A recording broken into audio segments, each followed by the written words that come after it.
It's like a sign. And we're live. Hello! Hello! La, la, la. Hello, all. Welcome. It is Monday night. Do you know the days? Not usually, no. Yeah. It's Monday night generational change. I'm Jen. I'm Peter, and we're having technical difficulties. But We're always having technical. Well, it doesn't really matter if we can hear each other, as long as you guys can hear us. Yeah. That's the most important thing. So just want they to make hear sure us. everybody's good. Okay. We're yes. Good. Okay, good. So that's important. So it is Monday night. And plus we do afternoon sometimes, so that is not, and then there's times where we do random times. So today is a very big day for obvious reasons. This is something we've been talking about for a while, and we'll get into it more after we speak with our wonderful guest, Cat Uden, who is running for mayor of Hollywood, Florida, that is. Well, I call it Hollywood East. I mean, that's what I call it, because that is technically what it is. It's very different kind of Hollywood. You mean it doesn't have a big Hollywood sign? You can't see it from it's different. Actually, we do have excuse me. There's a water tower. Excuse me. I have to tell you, we do have a Hollywood sign.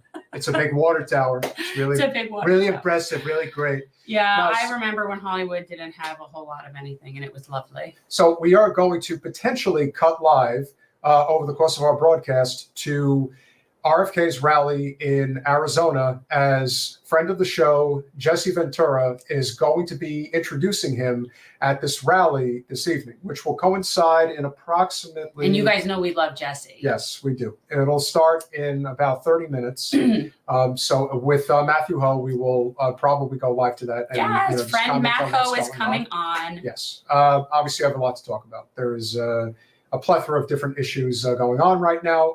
The Eisenhower Network is working overtime. They are. They're like working overtime, trying to avoid us going to World War III. They're putting everyone out they can on every media they can. I've been seeing everyone. I've seen all of them hitting the press.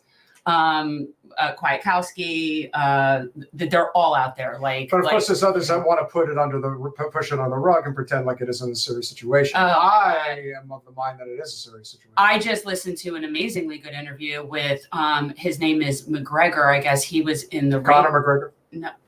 No, this is a military person. It's a military person, and I get ranks and stuff. I don't want to offend anybody, but military person, and he was giving a phone interview.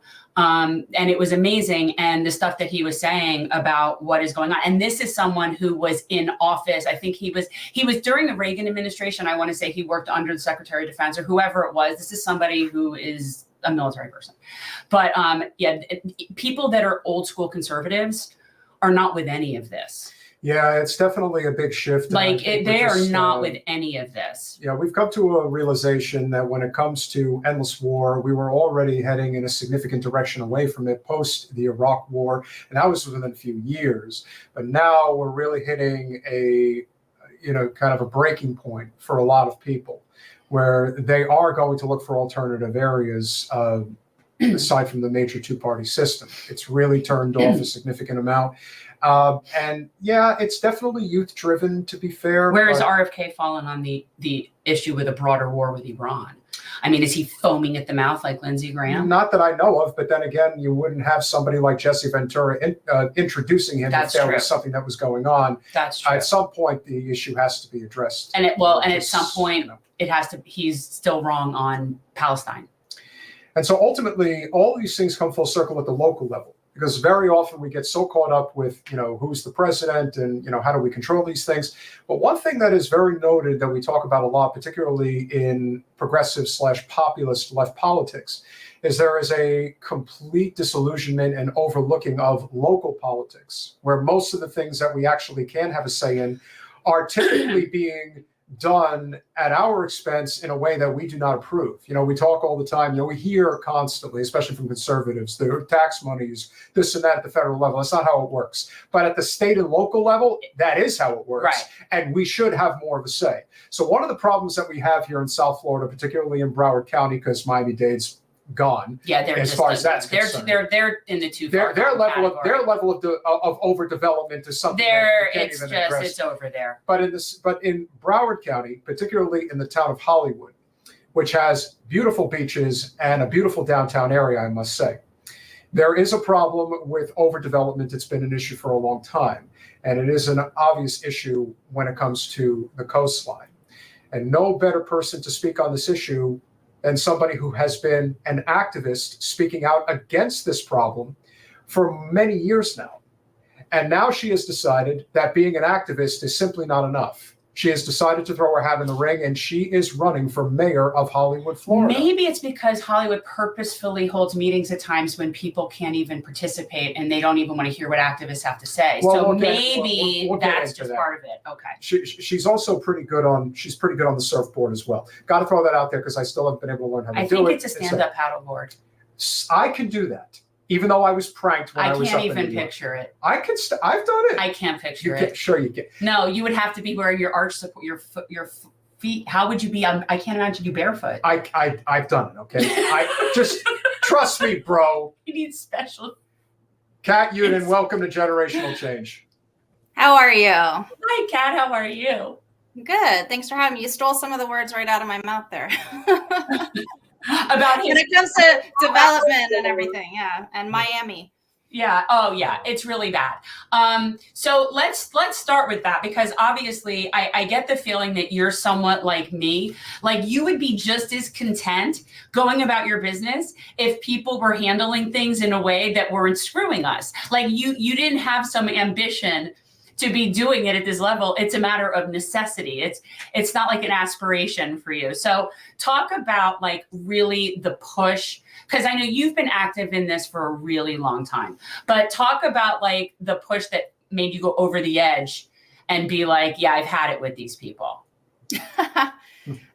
Yeah, I mean, I've lived in the city for 20 years, but, especially very active, in recent times. I volunteer for a lot of, citizen advisory committees and things like that. And I'm an activist in many arenas in my personal life and for work. But, especially recently with this latest fight on this condo on our public land on the beach, just how wrong the project was, how it was done, how the residents were treated. It really opened a lot of residents' eyes to, it's interesting. I dropped off a campaign yard sign to somebody in West Hollywood the other day, and he said, if it wasn't for 1301, I would never have known the contempt that our elected officials had for the residents, which is really sad. Just not listening. What an elected official is supposed to be is that you represent your constituents, and it's not always about what you want, and it's not about your agenda. It isn't a dictatorship.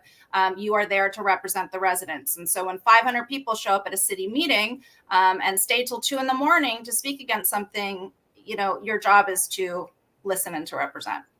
Yeah. Well, I mean, Hollywood, unfortunately, has never been known for its, real representation of the people. It's definitely always had an air of corruption about it since I grew up down here, always. It's something that's, I think, been an impediment to Hollywood being as amazing as it could be in a lot of different ways, and definitely serving the wrong interests. And I've been watching this for a long time, and it's unfortunate because of how beautiful its giant segment of the beach and the land is that it takes up. But I have noticed a lot of filth over there. I just got to say, like it, and I figuratively and literally. And so it's a problem. And I, for one, am very glad to see you getting involved in this, like at an electoral level. Thank you. Yeah, I just see a lot of frustrated residents, and it's really just disheartening to hear residents that have lived here for so long say, it's not even, there's no use in going to City Hall. There's no use in calling my elected officials, emailing. They don't care. They don't listen, and they get angry with you, if you share your opinion that's different from theirs. So That needs to change.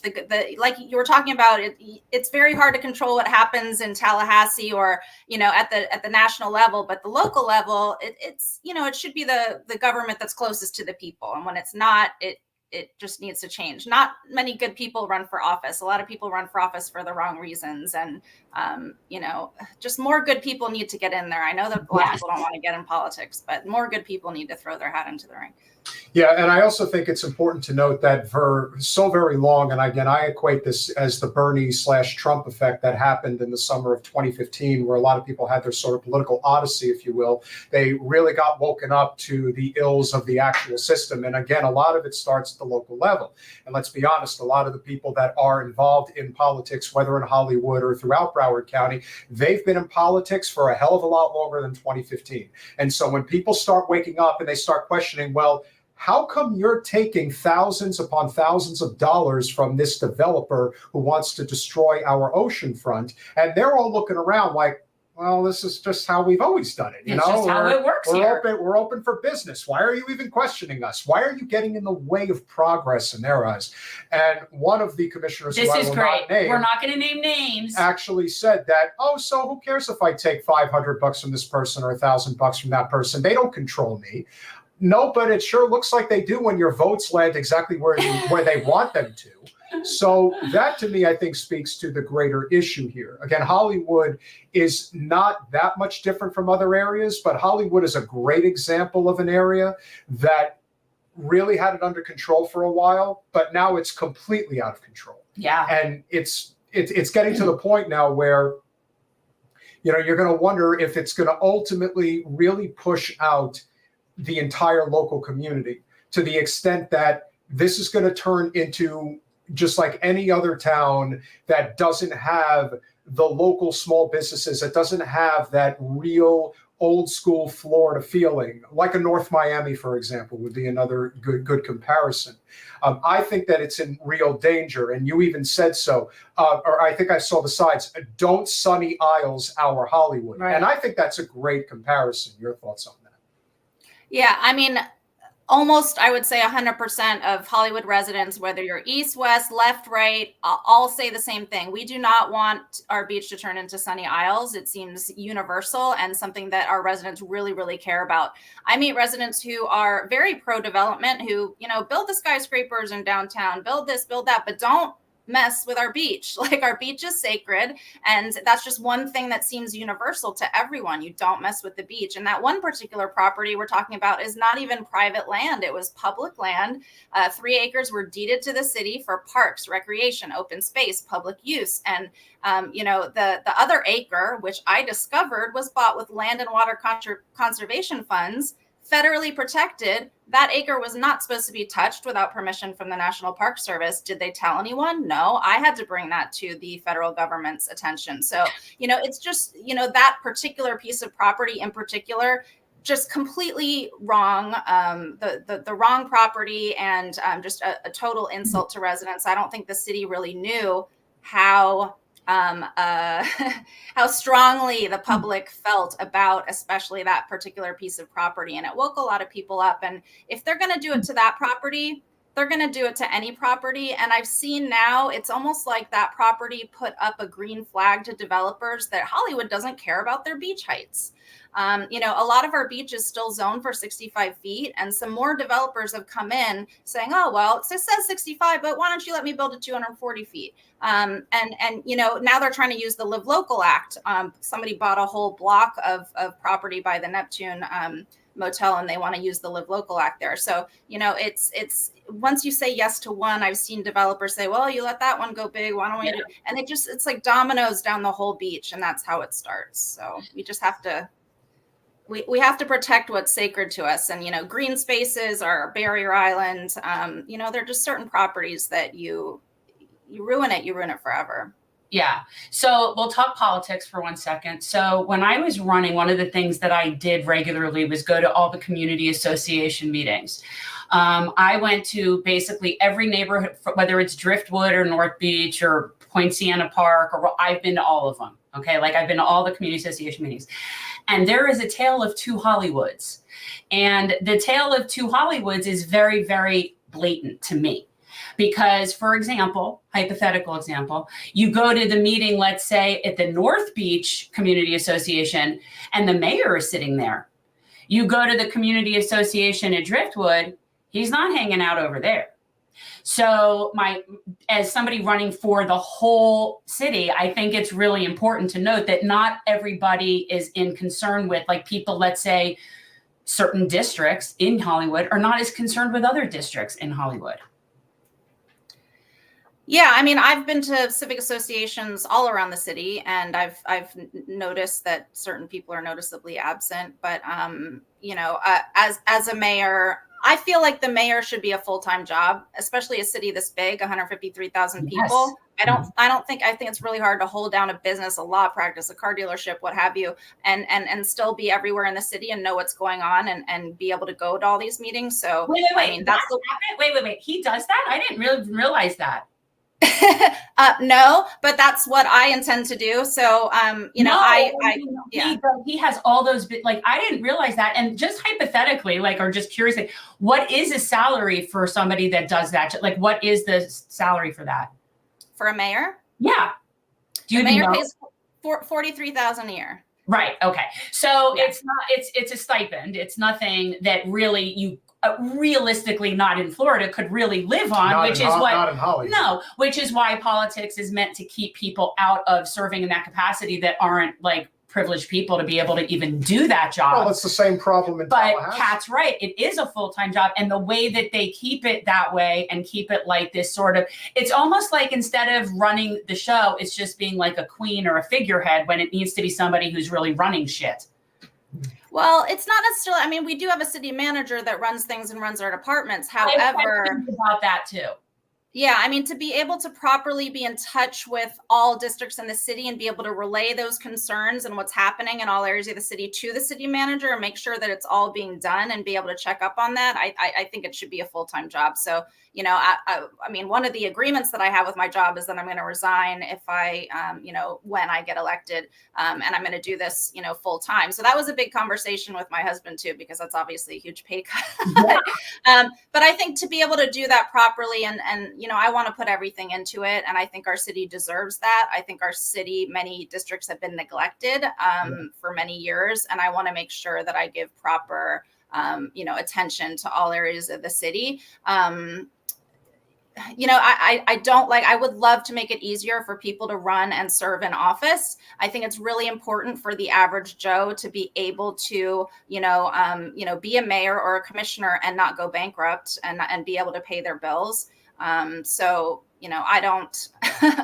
Well, a good start is nighttime commission meetings so that working people can attend them. I was just about to get into that. I mean, we're one of only, I did this research because I brought it up to the city, we're only one of, I think, 2 cities in Broward and maybe almost in the whole state that holds their meetings in the middle of the workday. District 25. It must be like a northern city or something out of district, but most of them are nighttime meetings, hands down. Right. Yeah, I mean, it's really difficult for a resident to go to a meeting at 1:00 in the afternoon, and then they say, well, we do our citizen comments at 5. Okay, but it's 5 p.m. sharp. So even to get to City Hall at 5 p.m. sharp is really difficult for the average person. And then they don't even, we had to talk them into letting us do phone comments as well. For many years, I was bugging them. Can you at least let us do some virtual comments? They won't allow us to do video, but they'll now allow us to do it by phone. They will not allow us to comment on agenda items during the meeting. We're only allowed to have that 5 o'clock slot. So who's they? Who decides this? I mean, I guess the city commission, because I've brought it up many times. I've done a whole citizen comments about how we need to make it easier for participate, and they just shoot everything down. Oh, well, people never show up anyway, so we don't need to do it. Huh. Cat, you obviously are very passionate about the environment. That's how we met. Can you talk about some of the initiatives that you would be pushing for if you were able to become mayor? I have a good idea. So very often when you are the mayor, you're dealing with a lot of the local stuff. They always joke, that you're fixing potholes and streetlights and things like that. But I do think that there is a number of things that obviously are considerable importance, especially when it comes to, the dredging of the mangroves and things like that. So what are some of the things that you would be focused on in that position? Yeah, so for like the past 6 years, I've been working on environmental legislation, local, state, and federal levels, and I'm in the environmental world. Even the things that I don't necessarily work on as campaigns for my job, I hear about on conservation coalition calls and things like that. And I really don't think that we're adequately preparing for sea level rise and stronger storms and climate change. We've only planted one tiny little new dune on the beach. Most of our central beach is completely unprotected. We're throwing all this sand on it and spending money to throw all this sand on it, and storms, it just gets washed away. And I mean, dunes, we should all know the importance of dunes by now. And the fact that we've wasted so many years not planting new dunes is just, it's unconscionable. So, obviously preparing the barrier island for sea level rise and development is part of that. I mean, why are we going to pack on all this population density in a place that's a mandatory hurricane evacuation zone? So preparing our city for sea level rise and storms. Flooding is a huge issue in Hollywood. I mean, the April rains crushed us, and we flooded in places we had never flooded before. So they're paying for this huge stormwater master plan. I think we're right about to adopt this big stormwater master plan, making sure that we follow it, we prioritize it, we're dedicating the funds towards it, because I've seen the city pay for these consultants to have these master plans, whether it be the beach master plan, the dune master plan, and we don't follow them. So what is the point of coming up with this with plans that we don't even follow? Well, it's to pay consultants. It's so that it's to pay consultants so that consultants can make money. But actually, before I forget, one of my biggest issues that I think is important, that what you're talking about, is municipal rainwater collection. And when I'm sitting here listening to like your flooding and all of these plans, why are we not collecting rainwater? Do you know that like that could be used for like 60-70% of our gray water usage, not to mention that there actually are systems where you can even get it to where it's drinkable. So like when we have the flooding that we do, no one seems to be taking initiative on any of that. Yeah, I mean, all of that definitely needs to be looked at. I know even just like rain barrels are just like a simple thing that we can do at our own homes. And when I was on the city's sustainability advisory committee, they did like a whole workshop on rain barrels and things like that. But I see a lot of things in the city. Even I do gardening at the Chamber of Commerce, like a native garden project over there, and I see the way the storm drains kind of dump right into the parking lot and down the storm drain instead of going, to be reused. So those things definitely need to be looked at. I mean, all around the city, just, there's so many things that could be working better, on our swales and things. There are a lot of things that we do that are counterproductive too. So it's, you create a swale one place, but then you're paving over the golf course on another spot. So we need to make sure that we're not being counterproductive.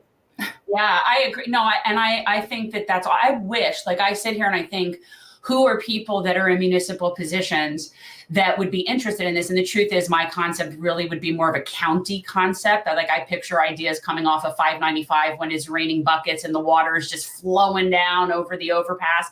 And I'm thinking, you know what? How much water we'd be collecting, like countywide water, if so that, especially when we have such flooding.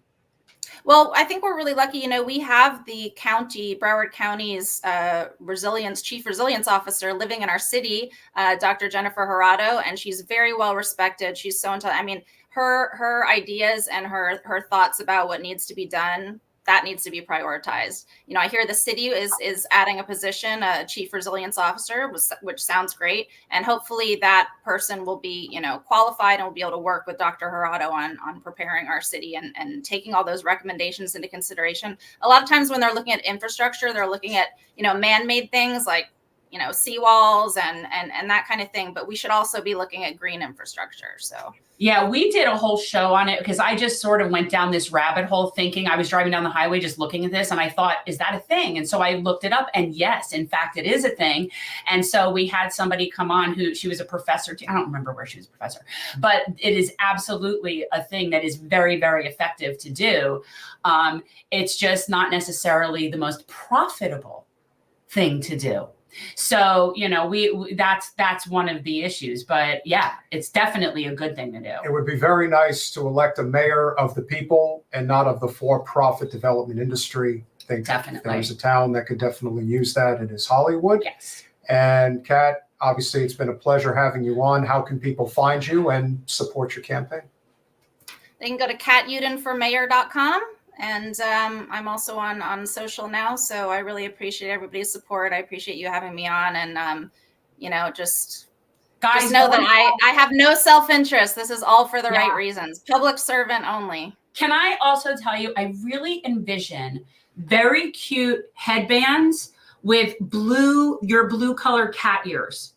And honestly, and in all seriousness, your canvassers and people should definitely be wearing, I'm being totally serious, little blue cat ears. And it would be so cute. Look, I did go to school. I'm writing that down. I got it. Cat you use your same color blue and you make little cat ears for people. I think you definitely have to take advantage of the cat angle. Yes. Well, because the truth is, when you're talking about voting, every single voter needs to be hit 3 times with something. And that 3 times, the more memorable, the better. Now, the fact that you're going to have your name in quotes as cat does make sense to me to play. Yes, you do whatever you can to make somebody remember. Yeah, I think so. Plus, you're actually not the first person who's told me that.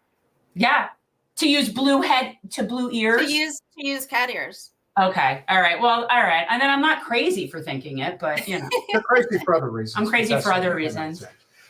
Cat Uden, thank you so much, guys. Go to catUdenformayor.com. Make sure that if you care about, as we talk about, transforming politics into service, Cat Uden is on that mission, and that's what we're here to support. So thank you so much, and we will definitely be talking to you down the road. Thanks, Kat. Thanks, Peter. Thanks, Jen. Bye. Bye. Obviously a solid candidate and somebody who... That's the good revolving door. That's the good revolving door. The revolving door of activists into public office. And Cat is someone who has been fighting the good environmental fight down here against big developers for many years. And it is not an easy feat. Roman, we will be covering, we will cue it up when Jesse Ventura comes on stage. So, Colin, just keep an eye on that. It's on RFK's channel. This technology is way outside of my realm of even understanding how we're going to do that. So, yes, I have no idea how we'll be able to make it. Well, we'll be able to make it so. Okay. So, of course, look, we've been very adamant about where we stand on the president and what he's been doing, and obviously the handling of. The handling of Gaza, of course, has been the worst of it all. But it's not just the only thing. And so when people are really upset about the fact that we like to call out the president not being this super pro-union guy that he likes to pretend that he is. Well, he did stand there for 12 minutes. He did. That counts for a little something, I guess. But ultimately, we're heading down a very dark path right now. And the decision over the weekend to bomb both Syria and Iraq, bombed Iraq. Remember, he was a huge advocate for going into Iraq back in 2002. And if anybody can speak to this, it's somebody who actually served as a Marine in combat in that hellscape that was the Iraq War. He is a friend of the show. He is a former candidate for the U.S. Senate on the Green Party ticket in the state of North Carolina. He is somebody that we hold in very high regard. He is now overseeing the Eisenhower Media Network, which is about providing a platform for voices for our veterans. Matthew Hoh, welcome back to Generational Change. Hey guys, good to see you. Thank you for having me back. Hey, how are you? Good. How you all been? We're good. I've been seeing you and a lot of your friends working overtime these days, definitely, with what's going on. You guys are getting a lot of good information out there, which is so important because people are so ignorant. And I cannot remember what it was I was watching you on. You go, I don't know. Was it Dialogue Works? I don't know. I don't know what it was. But, and I'm like, I didn't realize that you were, I know you know things, okay? Like I know you're smart and you know things, but it was just this sort of very precise discussion you were having about nuclear weapons and about how it's a lot easier to fall into that than people realize that it is, that it's not just like an all or nothing situation. And so that just got me thinking, we haven't really talked about that. And then that was even before all of this new stuff that just happened. And so really my concern is that they really want to have a war with Iran. And I have concerns about that. So your thoughts? Well, again, thanks for having me back on. There are certainly plenty of people in Washington, D.C. Who want war with Iran, and those people have been coming in and out of power. They've certainly have proximity to power for the last 45 years, since 1979. I mean, so that's for many of us, it's been our entire lives of listening to people both in power and right next to power who are claiming we have to destroy Iran, we have to have regime change in Iran, we have to bomb Iran. I mean, my earliest memory, I'm trying to remember if I remember anything prior to this, but at least in terms of television and world events and the things outside of playing with Lincoln Logs or anything else I was doing at the time. But being 6 years old, 1979, 1980, and the Iranian hostage crisis. And I mean, just the yellow ribbons around trees, this idea that these evil people over there had done that to our people. And I mean, the wellspring that has been for the last 45 years has, brought us continually forward to this point where it is the idea of going to war with Iran, either planned or accidental, is something that can't be discounted and it can't be dismissed. And the consequences of it can't be exaggerated. So, fortunately, I don't think this White House wants war with Iran. I don't think so. However, there are plenty of those who are occupying positions in government who do. And then there are certainly those who are in the wings wanting to see a war with Iran and would do everything as possible. That would be their priority if they were to be in power. So, certainly we're in dangerous times, and the way that a war could engulf the entire Middle East, well, it has engulfed the entire Middle East. You're seeing war in Palestine and Lebanon and Yemen, in Iraq and in Syria. Iran is not exempt. They suffer bombings, and certainly there's been a constant state of warfare.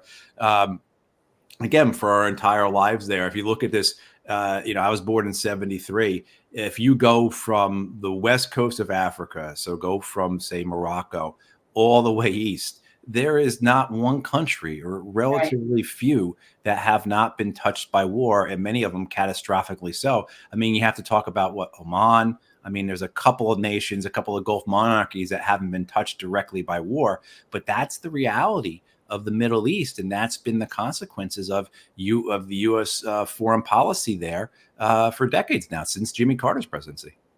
Yeah, and it's interesting that you say that, because I'm a couple years older than you, but I very clearly remember the hostage situation. And what's interesting, though, is that, of course, now doing so much more research and going deep dives into it, now realizing that story isn't what we were told that story even was in the first place, and how that really happened and why that happened to Jimmy Carter and blah, blah, blah, blah, blah.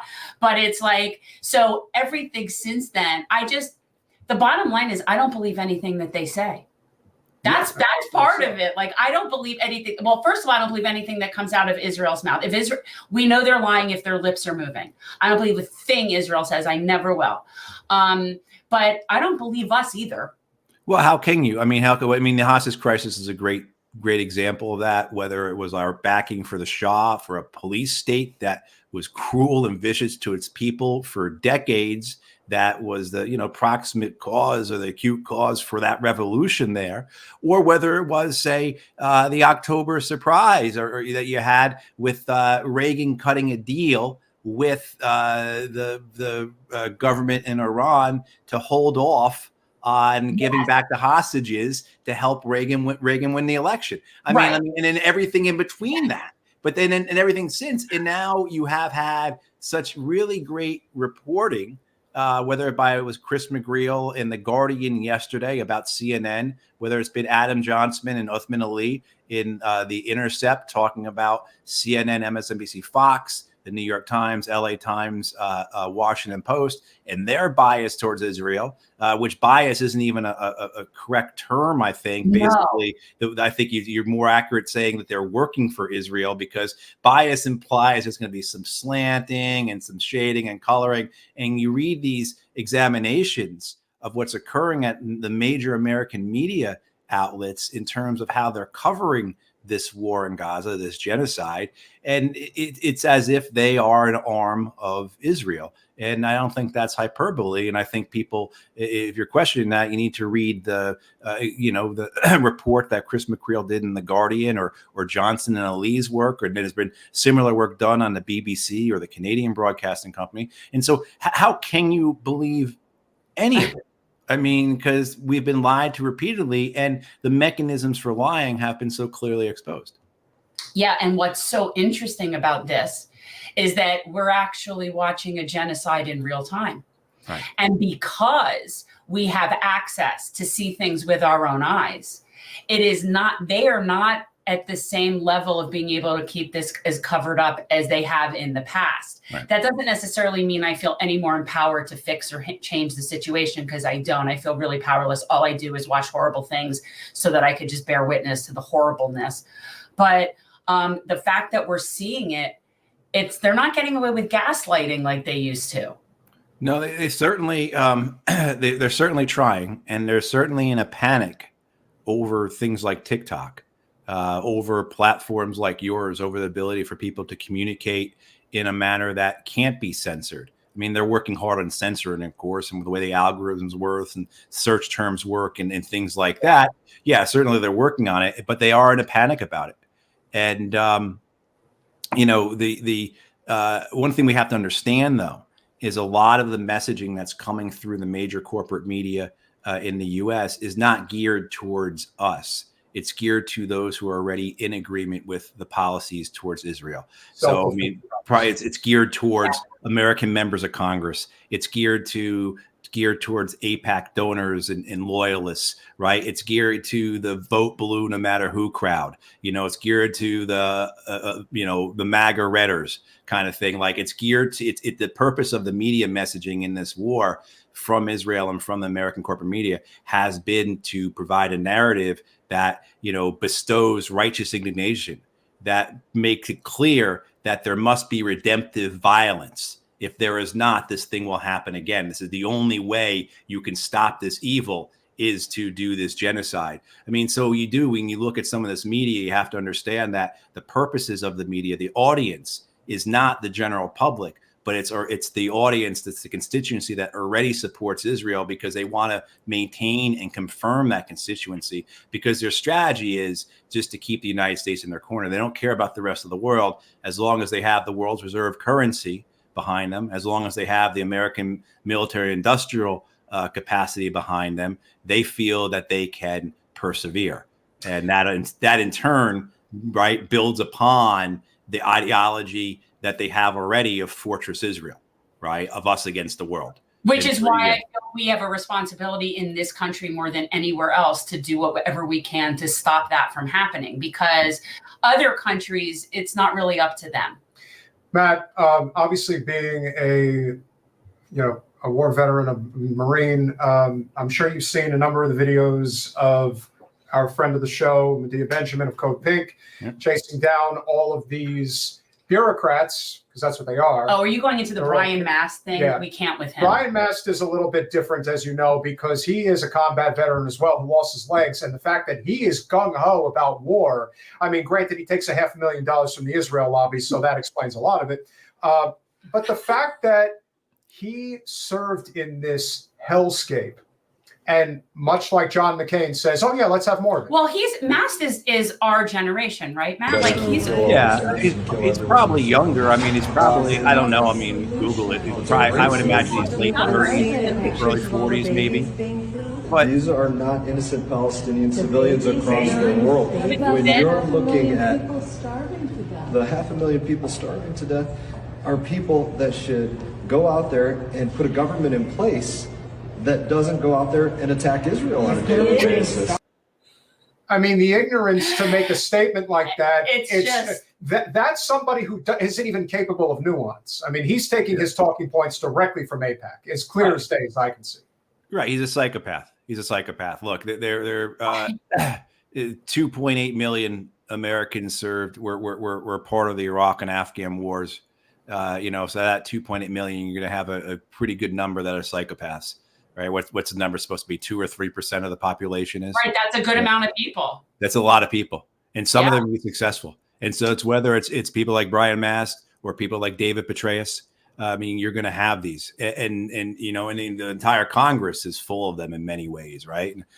So the intersection here of opportunity for Mast, as well as opportunity then for the war machine to have its proponents, to have its people in high positions, to have its mouthpiece. I mean, this intersection is clear, and the benefit of the two of those working together is this is who the war machine wants. This is who the Israel lobby wants. If it wasn't Mast, it would be someone else who thinks exactly like him. The fact that he's able to stand on 2 prosthetic legs wearing shorts, he proudly shows off. And I shouldn't say that because possibly maybe he needs to wear those shorts because of the way those legs work. But I mean, certainly that type of panache, I mean, he is equivalent to I'm blanking on the name of the former Navy SEAL from Texas. You're talking about Mr. Eye Patch. Yes. No, it's Dan Crenshaw. Yeah, Crenshaw, exactly. And the ability for them to use that type of prop, if you will. And I'm saddened these guys had these injuries. They never should have been over there in the first place to receive these injuries.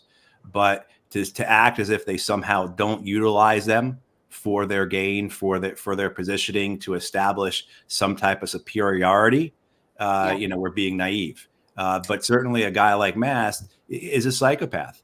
And this is what they need. This is who flocks, who adheres, who is happy to lead these types of justification for genocide. I mean, you listen to this man talk, and he just dismisses the deaths of children and says that these children had it coming for not having built a government in opposition to Hamas in Gaza. I mean, this is just ludicrous, ridiculous talk that only a psychopath could utter, and he probably doesn't believe it. Maybe he does. But the problem is the entire hallways are full of people like him who are either fervent believers, they actually do believe this, and maybe Mast is one of those, or they are stupid.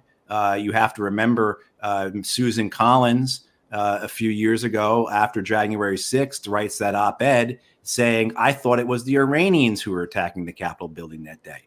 I mean, so you have people who are observably stupid. I mean, they say these things out loud. And then you have others who know what they're doing. They know they are lying on behalf of genocide. They know what they are supporting, and they go along with it because it's best for them, for their careers, for their purposes, etc.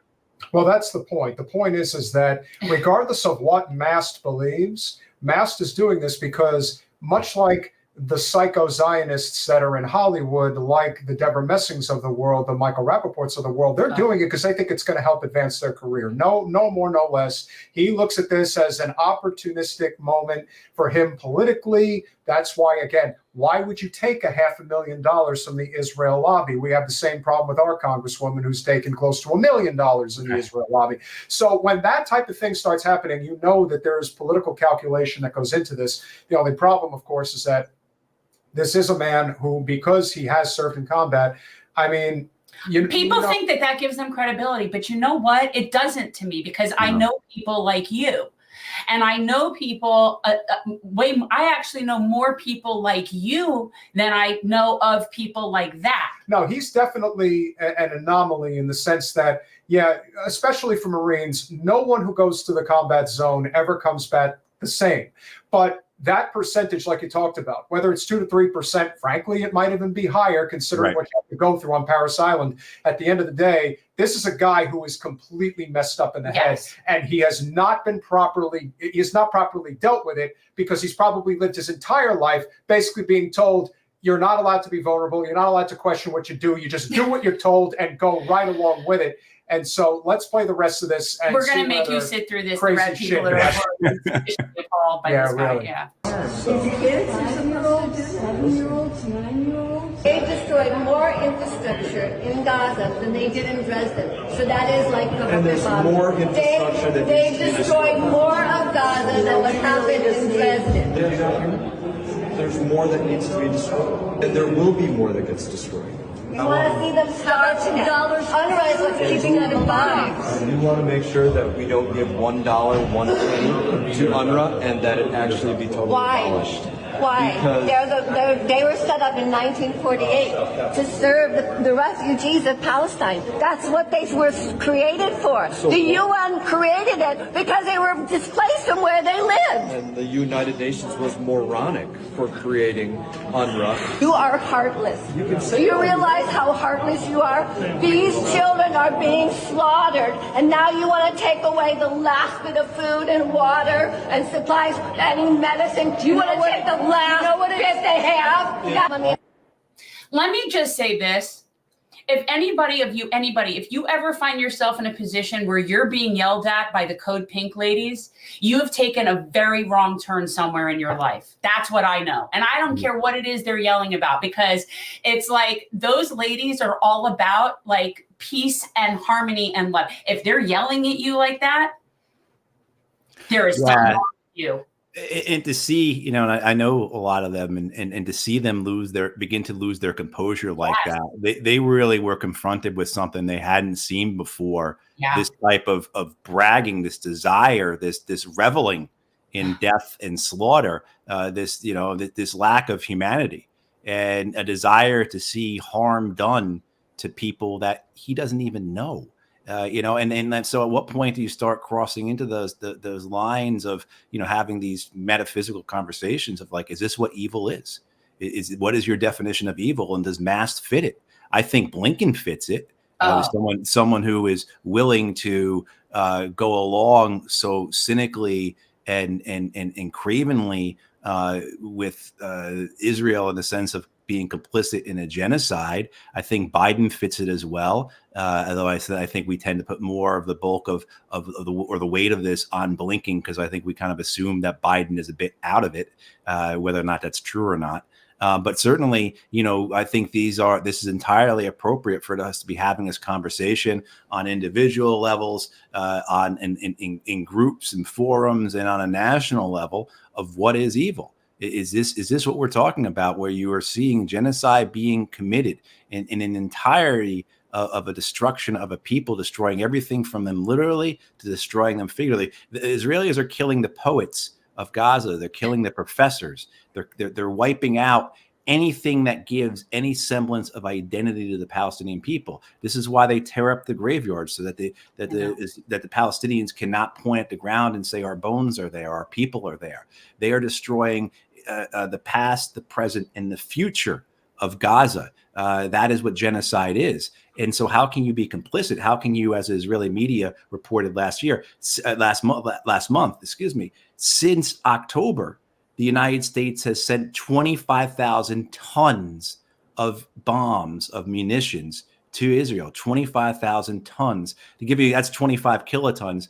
The Hiroshima bomb was 15 kilotons. So we have sent, physically shipped by plane and by cargo ship, 1.5 times as much explosives as was the Hiroshima bomb. I mean, so how can you go along with that and you yourself not be evil? And as a people, we have to grapple with these types of things. We have to grapple with people like Brian Mast. The other aspect of Mast, too, that we can't discount is he may very well believe this. This may well be his identity. This is what he sees himself as having a white hat on, as destroying evildoers. He has this religious aspect to him that sees things in a cosmic, universal, arc of history type, and he is playing his role defeating the evildoers. And there's an extension to that, or an aspect of that's connected as well, of those who believe in the empire and who believe that this is what you have to do to keep your empire safe. You have to be out in the borderlands destroying these barbarians. And that is certainly, you saw this not especially in Biden's people, But in Trump's people, you really saw that. You saw that in James Mattis. You saw that in John Kelly, his chief of staff. A lot of it comes out of the Marine Corps, but it's heavy in the Department of Defense. This idea that we are servants of the empire and we have to go out to these frontier lands, to these borderlands, to destroy the barbarians, to keep our people safe. Which we know is crazy and so paranoid and so just off the wall. And this whole thing to me is just, I'm like broken from this. Like, I don't, first of all, there's people that are not talking to me. A lot of people are not talking to me. And that aside, it's just like people that are not on this and don't get this, I just don't understand. I don't understand what they're seeing. And what's so infuriating, when you talk about Israelis like crushing their culture, well, they already stole all of it. Everything that Israelis think first of all, there's no such thing as Israeli culture. I am so sick. I cannot believe I was ever taught that. They stole everything that was Palestinian. They stole their culture. They stole their food. They stole everything from them and just renamed it in Hebrew. And in so many ways, it's just so absolutely despicable. But what they're doing is targeting specific people to annihilate the population and their families. They're not just taking out doctors, they're taking out doctors and their families. And right. So what's so abhorrent about this, I used to actually want to be in the IDF. Oh, please. This is like a nightmare. If they had you in the IDF, they might actually have a chance of winning. Yeah, no. But that's understandable, though. This is our journeys through life. Yeah, but right? I have atoning. Like, it's definitely hard. I feel a lot of atoning to do for this. Yeah, but there's a difference between what you've gone through and what you've gone through is certainly heavy. But Matt, what you've gone through is on a completely different level. Like there's and then the reckoning, which is so hard for so many people, especially when they've had to pull the trigger and take a life, because then you look at it from the perspective of, why was I here? What was I doing here in the first place? I thought we were fighting for the good old US of A. I thought we were the benevolent nation that really was trying to do things like Superman said, truth, justice, and the American way. See, how do you explain the dichotomy between someone like Matt and someone like Brian Mast, when it's like, I have this thought that anybody who has served in combat, and this is just my thought, is never the same. You come back screwed up one way or another, physically, mentally, emotionally. I don't know what it is, but you are never the same. Like, there is just some horrid shit. So it's interesting to me that somebody can come back from that with less empathy. I just think that that's very interesting. And I'm just curious, when you were serving, do you think that there were certain people that you knew at the time were people that were like this versus people that were more aligned with you? Oh, certainly. Absolutely. I mean, like anything you'd have anywhere, you have your people who, given the opportunity to have power over others, they take it and they enjoy it. And certainly many people join the military for that reason. The idea of having a weapon, of having power, of being part of this military. I mean, there's all kinds of reasons why people join the military, economic being first and foremost. But, there certainly is. I mean, if you see the way that the U.S. military, particularly the Marine Corps and the Army, recruit for their infantry, they go to white high schools and they ask these white kids if they want to be as tough as their uncles were, or as tough as their grandfathers were. Do you want to fight for your country? Do you want to fight for your people? And there's all kinds of dog whistles in there as well. And that's why you see in this all volunteer force that the casualties in Afghanistan and Iraq were predominantly white, that there was a disproportionate number of white people killed in these wars in American uniforms. It's because the combat arms, sections of the Marine Corps and the Army are disproportionately white, because that's the way the Army and the Marine Corps recruit. They go in with these songs about patriotism, and they go in with this romance of combat and proving yourself, and that's how they recruit for the infantry and for the combat arms. And you mean that's undeniable.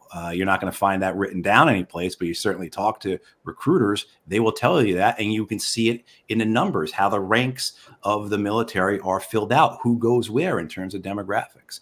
So what you're doing then is now you're selecting a population that wants to carry weapons, that wants to go overseas and fight, So you're having even a higher proportion then of people who are likely to be psychopaths.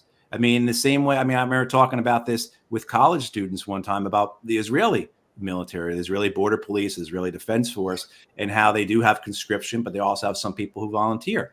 And that was one of the things is that I was told about the IDF and the border police, which I don't believe is true, is that the conscripts don't have to go into the West Bank, right? The conscripts don't have to go onto the, that's certainly not true right now, but this is even a few years ago. I don't believe that was the case. But they are saying that these are volunteers. And like I would say to these college students when I talk about it, well, do you know guys in high school that you went to high school with that if you were to come in and basically be like, hey, we have this military force, we're going to give you trainings, we're going to give you weapons, and you're going to be able to go and police black kids. You're going to be able to go and police Latinos. Right? Do you know high school kids that will jump at that chance? And everyone, oh yeah, absolutely. I can think of like 5 guys right now, that would take the opportunity, and so you have to understand, when you start aggregating, you start getting a force that is, desirous to kill, that wants to take part. And in the culture, the training, you bring a young man and now women into the Marine Corps and put them into the infantry. It's 13 weeks of recruit training, so boot camp. And then they go for about 10 weeks, I believe now, to infantry training. And then they go to their unit.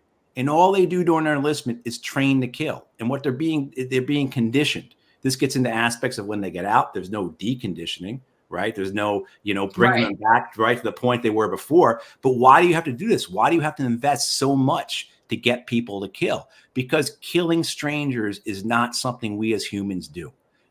Killing in combat is not the same thing as I was defending my family because an intruder broke into my home. And, particularly when you go far overseas and you go to someone else's land and you do it. And then then upon coming home, you realize it was all for lies. It was all done for the benefit of a few, whether they be political megalomaniacs or whether they be corporations or whether just be in the service of an empire. You realize this, and this is the crux of moral injury. You now have to confront the fact that you violated principles. You went over there thinking you had a white hat on, and it turns out you had the black hat on. For many of us who grew up watching Red Dawn, you realize we weren't the Wolverines fighting the Soviets. We were the Soviets in this situation, right? So what it does is it upends your fundamental understanding of who you are. And that is incredibly deep. I mean, that touches upon religious, ethical, moral, familial, national identity. I mean, all kinds of aspects. And I can tell you as someone who dealt with PTSD, who deals with traumatic brain injury, that the moral injury as a third component, the third invisible wound, is by far the worst. When I was suicidal because of my roles in the wars, it was moral injury that was driving that suicide. It wasn't the fact that I was completely debilitated from a TBI. It wasn't the fact that, I had, a PTSD real bad. It was this moral injury, this thing I had violated, I had transgressed. And it is as if the foundations of who you are, the pillars of who you are, have been ripped out from you, and you have no sense or form left of who you. So it's a very deep, again, religious, metaphysical, philosophical understanding yourself. And you have to wonder, though, is that how many of the guys that go over there don't have that because they were in many ways pre-selected in the way they're recruited not to have that type of understanding of themselves, and that they enjoyed their time in war because they got to be the powerful. Right. And all kinds of reasons for why do they want that? Honestly, we watch someone like Lindsey Graham who scurries to the right. You don't think there's deep psychological reasons behind why he is the most, prominent warmonger? Because he's a total coward. There has to be some other psychological, right? There has to be something driving that. Cross dressers, but I just picture him wearing dresses. Like I can't explain it, and I know that and no offense to anybody in the cross dressing community. It's always, and again, this is always the thing, that comes up constantly, and I've always been very concerned. H.W. Bush and Reagan were the last two that actually served in the military and served in combat.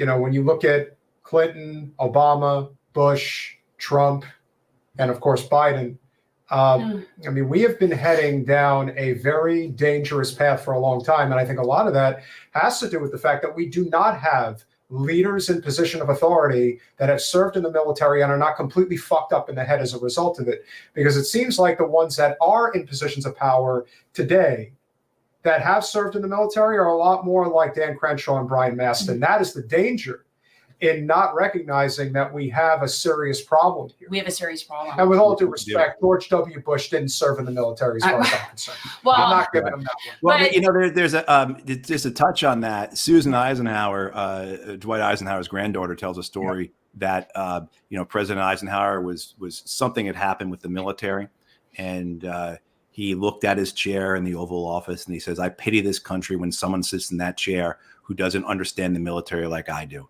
And what he was saying is that you don't need to have, well, he wasn't talking about being a tactician or understanding logistics or strategy. It was understanding that the generals and the admirals always lie.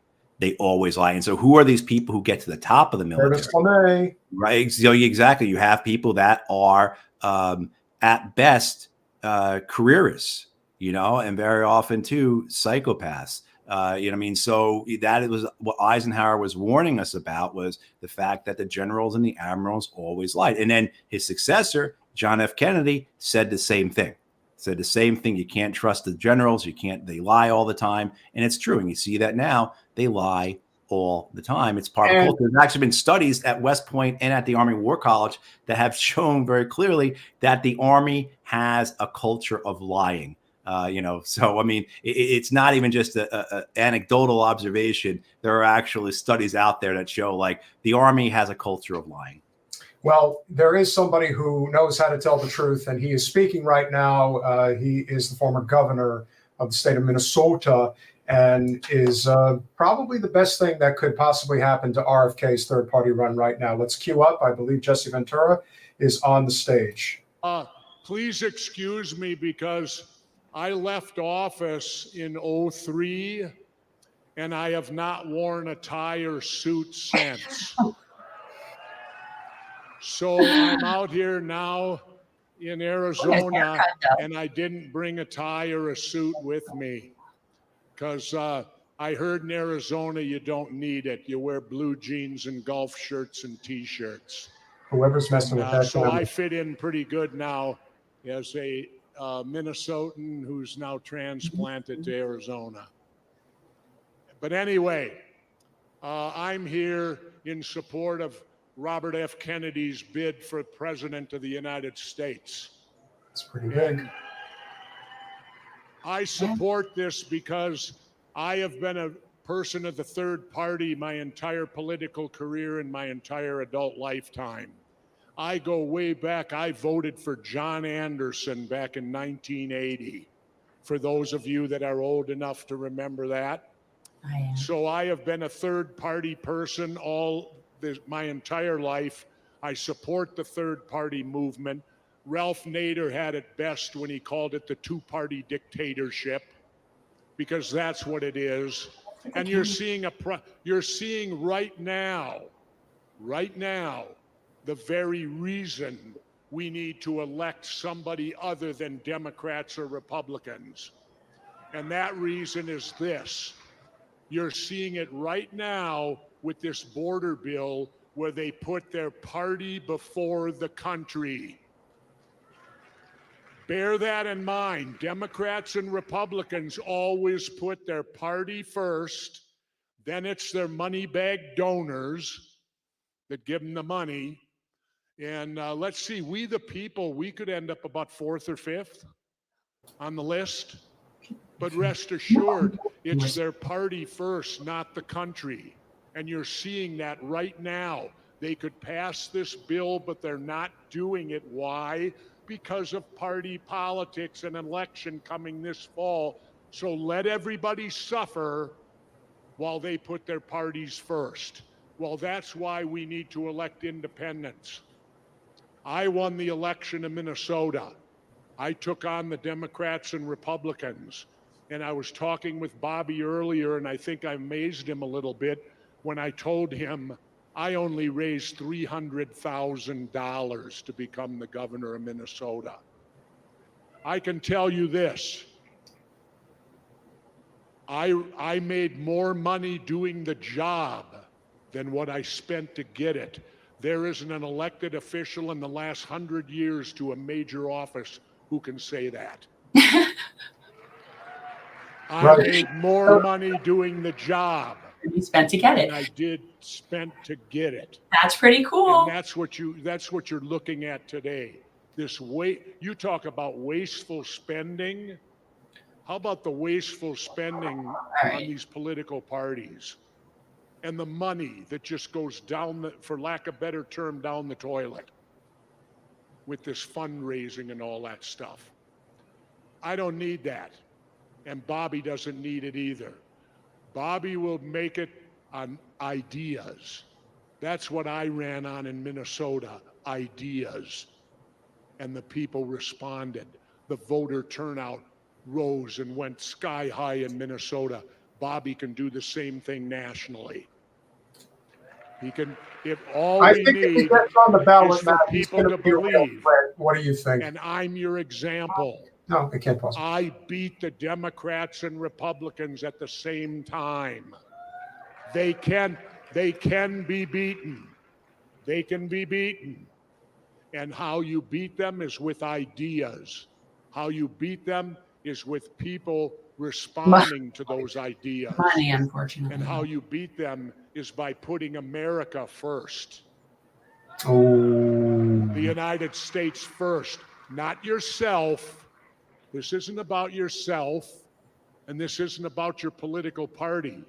It's about our country. And right now, our country needs Robert F. Kennedy Jr.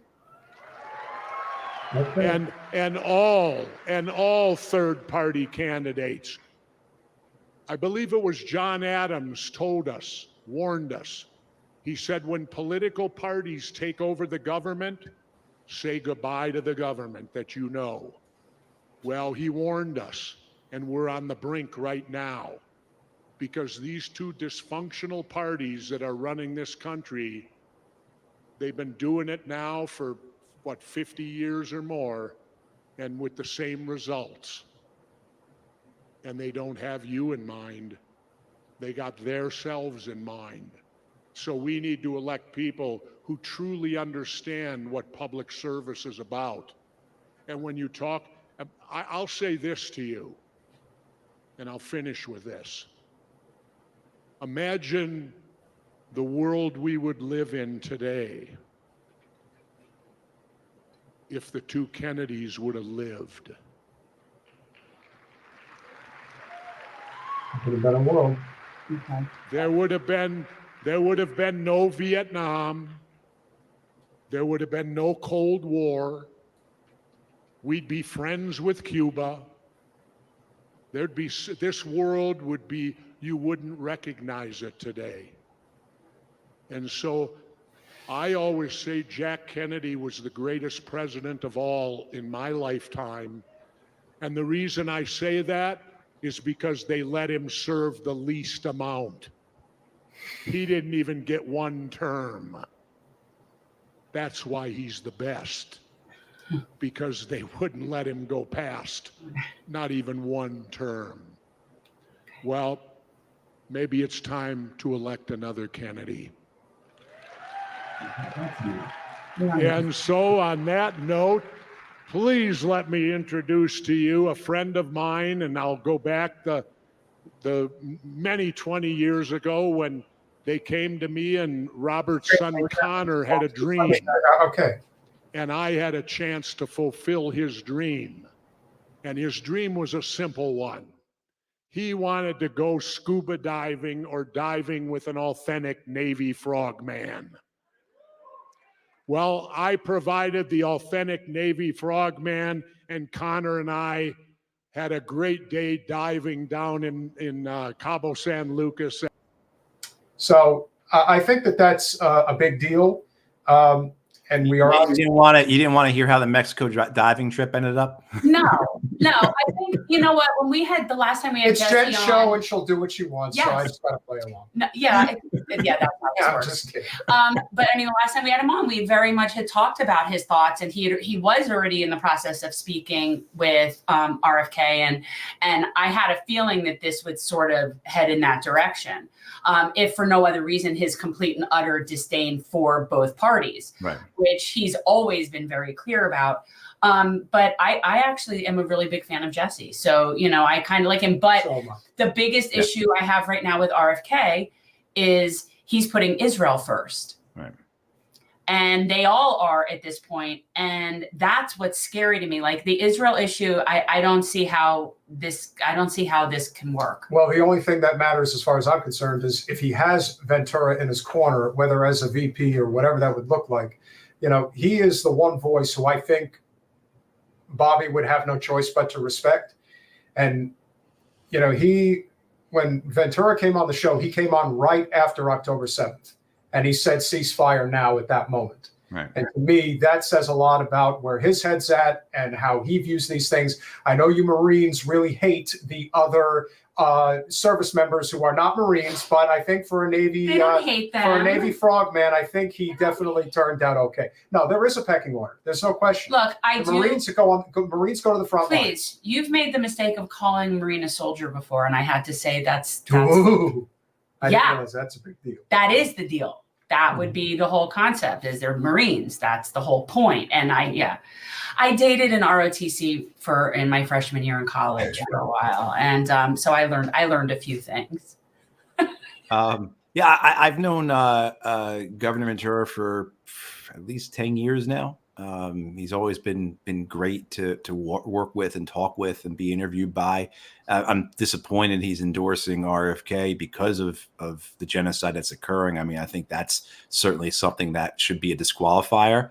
And knowing what the governor has stood for these last many decades, like I'm really surprised that wasn't a disqualifier for him. But certainly, I think you're absolutely right about how if there's one person that RFK should listen to, it's Jesse Ventura. I mean, I think not just his experience and what he did, but as I've listened to him, particularly over the last several years, as he's discussed independent politics, I think he understands it in a way better than most everyone else. And so watching that is interesting, in a sense of who else does RFK Jr. have lined up to endorse him, to introduce him. I mean, it'd be interesting to see how they have that. Because I think one of the issues with anyone running outside of the two parties is name recognition. Name recognition is totally it. I mean, because the money is one thing, but if you don't have name recognition, it just gets back to, you're back to your basic aspects of basic fundamentals of advertising. Like how many times does a person have to hear something to remember it, right? Like that type of, right? I mean, doesn't have that problem. He does not have that problem. No. I mean, and I think that's something that would make say a no labels candidate less viable. And we've got to we'll wait and see what they're doing. But I mean, certainly as disgusted as I am by RFK Jr.'s position on Israel and Palestine, I am happy to see him running, and I do want to see more candidates. And so even if you had a no labels ticket of Joe Manchin and Liz Cheney, or God help us, Liz Cheney and Joe Lieberman, I'm not sure what the word. Wait. Is Joe Lieberman still alive? He is. And his name, along with Larry Hogan, is one of the four I keep seeing for being on the no labels ticket. So Joe Lieberman is he's got to be older than Biden. It doesn't matter that he's older. It matters that they are so disconnected from reality that they think that the country wants any part of this. It was no different when they were trying to do that unity ticket with the governor of Ohio, whose name is slipping me right now. The guy Pritzker, J.D. Pritzker, right? No, that's Ohio. The guy who went. The guy who ran in 2016. Is it John? They're all the same to me. The point is that they were talking, They're all oh the yeah, same. let's have a unity ticket with this. And I'm thinking, No one knows this guy. No one does cares about anybody this. take a step outside the beltway? I mean, they really have like this ability to just completely insulate. They have the money behind them, and they have the money. And I think, you know what, we saw the results come out of South Carolina this weekend for that Democratic primary, which was a joke, of course. It was a primary? And it was like, what turnout was like 4%. Yes. And I think they were very happy with that. I think they were very happy with that. They were bragging. Yeah. Are you kidding me? They were.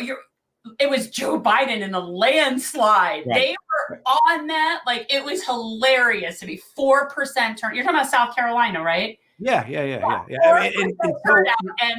he got Matthew. He got less votes there than I got running in this district for Congress.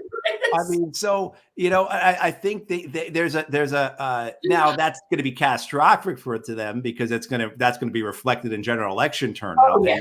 They're not smart enough to see that, or they're just too whatever to see that. But I think on a broader level, like on a bigger level, they are long term happy to see lower turnout. Right? If it was up to them, it was up to the two parties, and kind of getting to what Jesse was talking about. In order to vote, you have to show a cable bill that shows you subscribe to MSNBC, you subscribe to Fox. That's all they want to have coming out. That's all they want to talk to. That's all they care about. And if they can push everybody else out, which is why having independent candidates, even if it is someone who is as a Kennedy, but certainly Wes Stein, who we'll see who the Libertarians put forward, whatever we can do to keep people involved, to keep people from falling out, from saying, you know what, and it's not that they're apathetic, it's not that they're lazy, but they just realize that these elections don't concern me. Whatever happens, whatever comes from this is not. It's gonna. They know it's gonna concern them. They know it has to do with whether or not like a living wage will ever be introduced, or whether or not they'll ever have health care. But they just feel that they're so disconnected from the process. The process is so corrupt. It's all so crooked that it's just a waste of their time to be involved in it.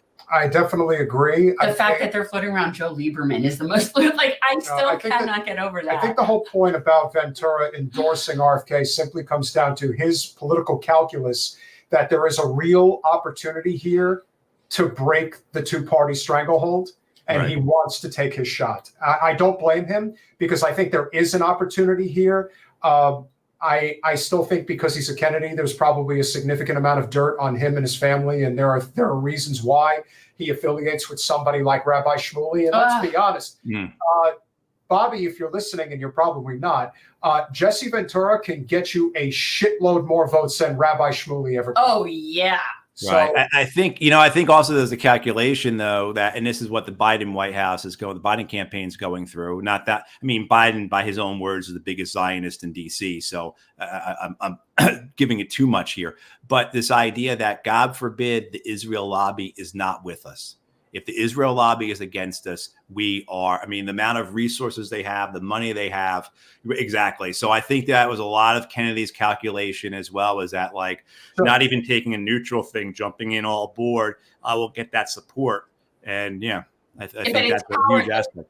It's cowardly. I am so done with hearing and the Israel lobby. I think that what we need to do is start creating like the list of the names as to who are their biggest donors and that stuff, and start having trucks driving around showing their faces on it, like they're doing to Columbia University students that are supporting Palestine. And I think every single person, because more and more people are understanding this, and we just put up the comment about the fact that but we talk about it all the time, how AIPAC none of their lobbyists are registered as foreign agents. And it's the only country that has that. And so when we talk about like the exceptionalism that how we treat Israel, I really believe that is who owns us.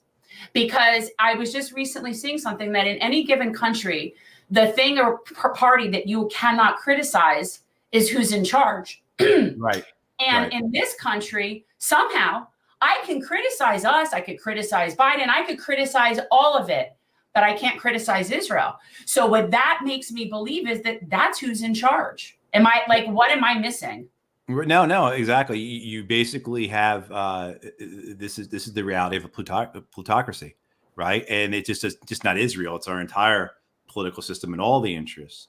So you can have a thing like, say, if you're interested in animal rights, you're probably aware that all these various states have outlawed people going into these slaughterhouses and taking photos, taking videos, right? So an example there, who can you not criticize? You can't criticize the meat industry. You can't criticize the big agriculture producers. Why? Because they have Congress bought and paid for. I mean, so you look at this in the sense of there's all these little fiefdoms that exist that are owned by these special interests for which the American public has no say in. I mean, and I think there was I saw it the other day, it was floating around again, but some former congressional staffer had written a piece in 2017, I think it was in Huffington Post, talking about how AIPAC is the Democratic Party's NRA. And so this idea that we will have not just a few or a handful, but we will have many, many issues that have 90% support for Americans, but for which Congress is just completely immune to, that they are so insulated by money. And I think this gets into larger aspects of our political system. You know, you saw the results in the 60s and the 70s of the anti-war movement and the environmental movement, the civil rights movement. In the early 80s, you had the nuclear movement. And, you know, I mean, 2 million people, 3 million people in Central Park protesting against nuclear weapons. And, you know, the system, the establishment insulated itself, particularly with money. And I think this is what Ventura was getting at, the amount of money involved in all of this. You make it so that the only thing that matters is the money. And I think what Jesse sees in Kennedy, though, is someone who can do the money. I mean, because Kennedy, I think, has raised about $17 million so far. He definitely can raise the money. He's very viable. Right. It's not Trump or Biden money, but it's pretty good money, right? Now, what I can tell you is I actually went, I just happened to be in New Jersey at the time. I did go to Bobby's launch in Philadelphia, and I was actually able to get a press pass. I was in the pit. I was amongst. Technically, we got to qualify as press. I said, just, we have a show. I mean, you should. Right. Yeah, you technically did work as a journalist. I did, time, but that's so you can say that. That does. But count. no, I mean, you guys do this every week, you know, consistently. I mean, yeah, you guys are journalists in that sense. Thank you. So I had an opportunity to meet a number of people at the event. One of the people that I did meet is that I'm not even going to say her name. That Zionist psychopath who's like 20 years old, who has a huge platform on Instagram, has basically been wearing the Star of David and talking about how, you know, we have to liberate the Israeli people and all this shit. That is just one example of the type of person that was there. There were many different types of people that were there. But you're saying you sensed a large Zionist community. No, actually, I didn't.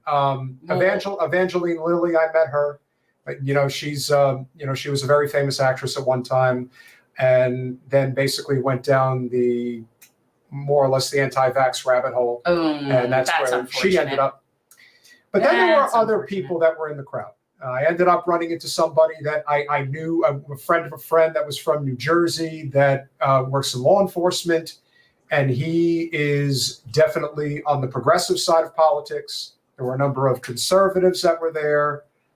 What I realized being in that crowd is that he actually has the ability, if the country's really ready to break this is what it comes down to. It's one simple variable. If he gets on the ballot in all 50 states, and even then, if he doesn't get on all 50, let's say he gets on 47, whatever.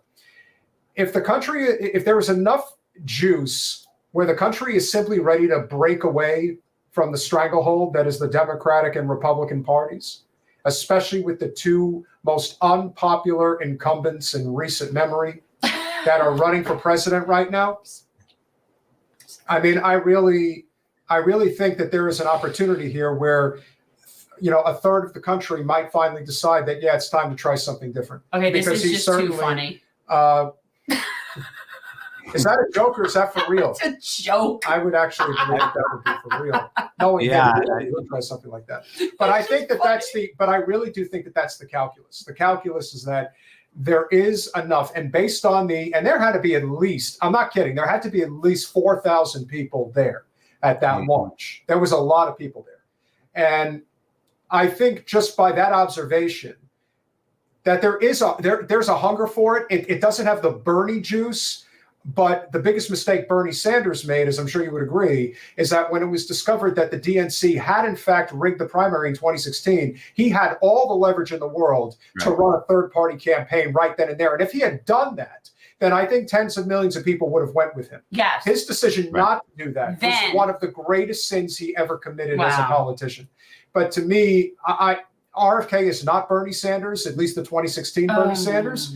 But I still think that this country is ready for something big. Do you agree as we wind down the conversation? Well, we have to be. You know, I mean, like you need some type of disruption.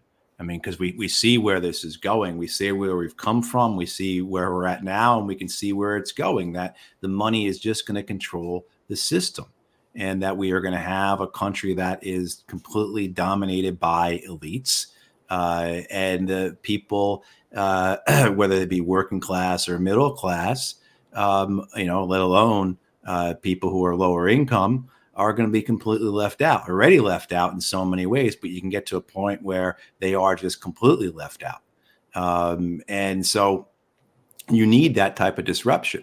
And even if it is a disruption in the sense that gets the DNC and RNC scared enough that they have to say, okay, we need to start looking at other things. At some point, this is really going to throw us off. You know, someone else is going to run, someone who's got more gravitas than Kennedy, who's got more name recognition than Kennedy, who's better on the issues, so to speak, right, than Kennedy is going to run. I mean, you could, that's the big thing, is can you get somebody? I mean, Ventura did so well because of his name recognition. I mean, he was big, right? I mean, like, and his character, his backstory. I mean, here's this Navy SEAL turned pro wrestler turned Hollywood star, you know, and the way he conducts himself and carry himself. At some point, someone like that will emerge, has to emerge.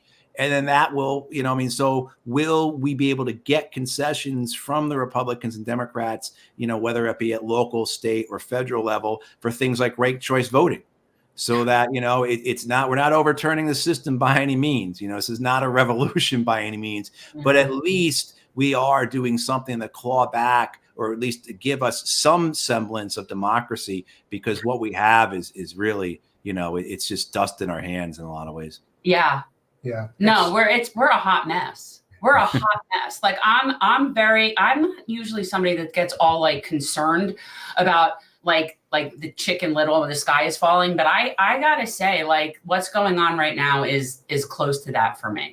I am actually very optimistic from the standpoint that if RFK gives Jesse a platform, I think he's a very important voice right now, and he's the type of person that needs to be on the national stage. I don't think there's too many people out there that have that capability. I think his decision to back RFK has to do with what I believe is the elephant in the room, and that is, I love Dr. Cornel West. I want to support him for president. He is not going to be on the ballot in probably most states, and that is a huge issue that people just are going to have to face the reality of how broken the system is. I like what he and other candidates are doing, which is basically riding RFK's coattails, because they're basically doing it as a conglomerate. One's going to get on the ballot, they're all going to get on. But we all know that we don't live in an honest system anymore, and probably haven't for a very long time. Now it's just right in everybody's faces that they're going to move heaven and earth to ensure, especially Bobby, they're going to move heaven and earth to make sure he doesn't get on the ballot. Yeah. And they sure as hell are not going to let him on that debate stage. But the more they continue to do this, can you imagine that though? Yeah, the more they continue to make it so clear as day that it's not a democracy. Well, it probably never was. I'd love to see Jesse actually debate Donald Trump. Yeah.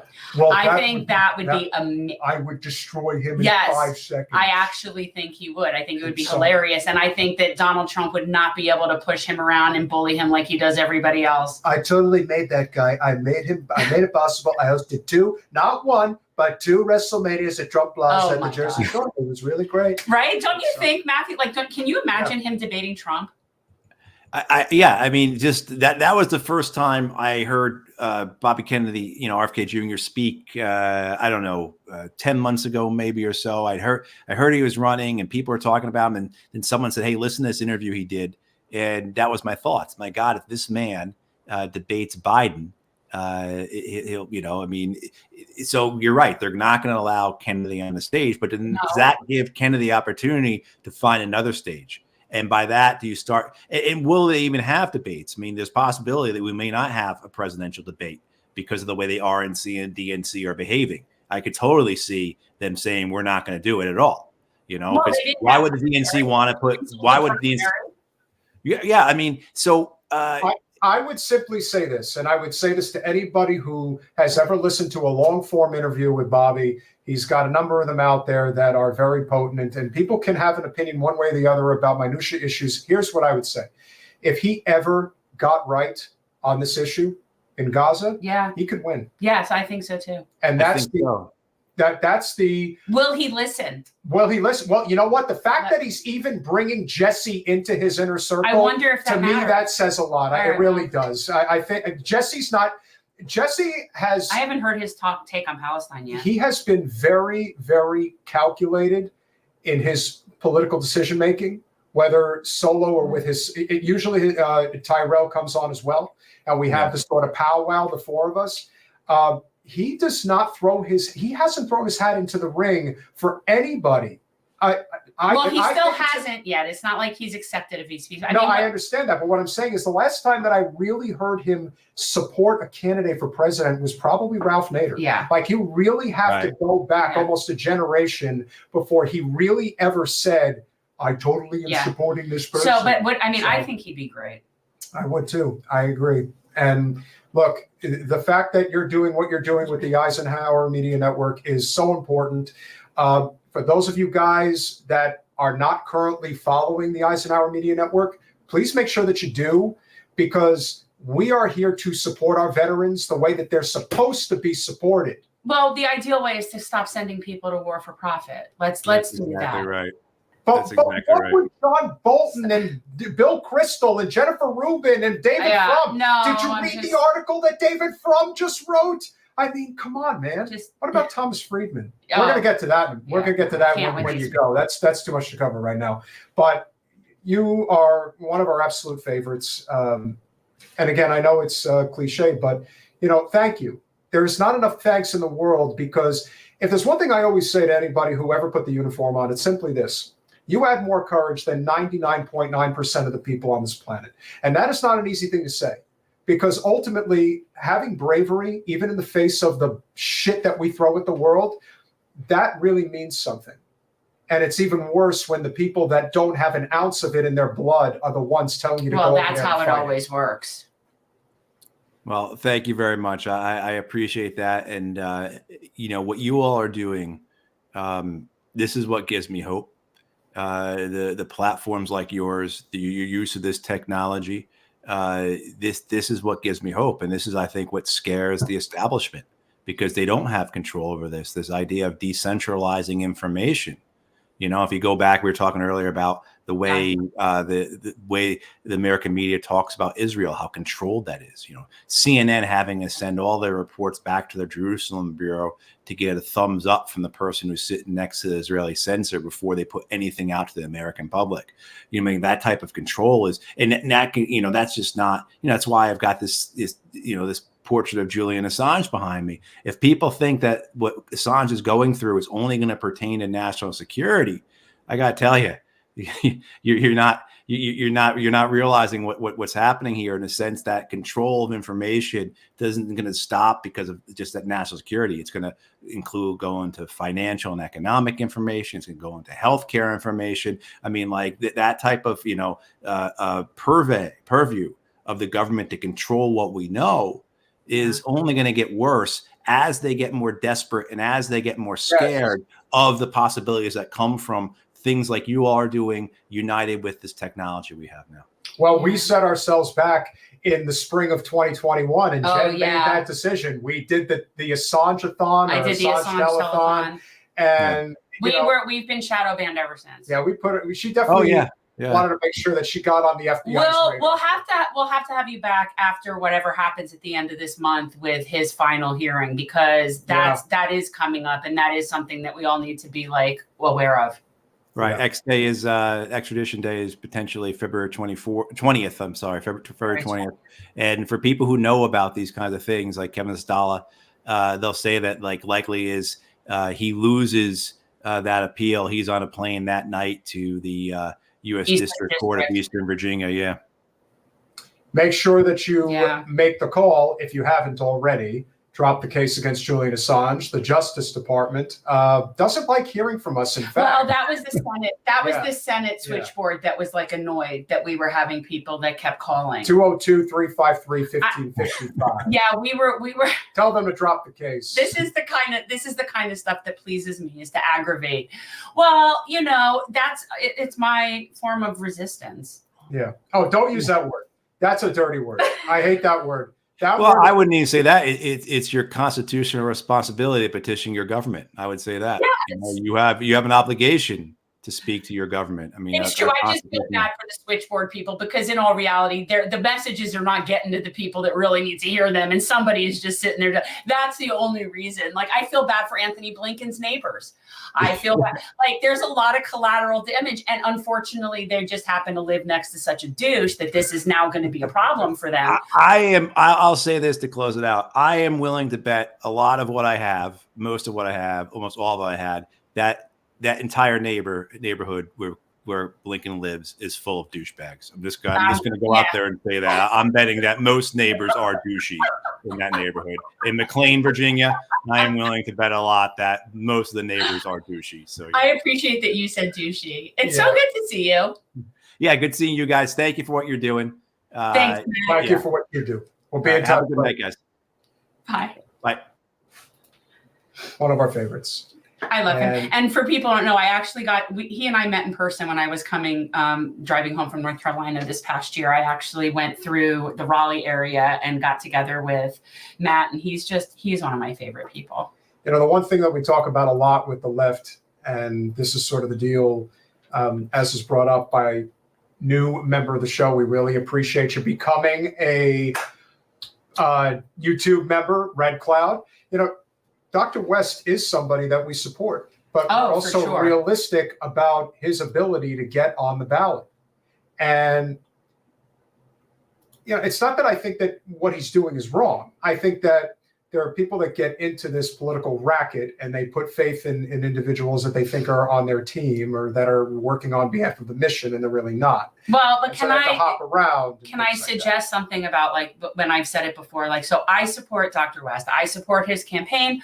I'm a monthly donor. And regardless of whether or not he gets on all the ballots, regardless of all of that, I am okay supporting him because I'm okay supporting his message and his mission. So every time that he goes somewhere or goes on something, and the longevity of his ability to campaign on that mission and give credence to that mission, that's why I support it. I didn't know that, TM. Great to see you. It's been a while. And that's interesting to know. I guess that's how he deals with his war. But I have also said that if for whatever reason Dr. West is not on the ballot in Florida, if that does happen, then I will, at this point, the green is the option. I mean, at this point, that Jill Stein and Cornel West are the only non-genocidal candidates that we have. I just want to come on here and remind you all of why I endorsed RFK for president. I know, but you can't. It is important that people understand that we must break the two-party stranglehold on this country. Yes, but it only works if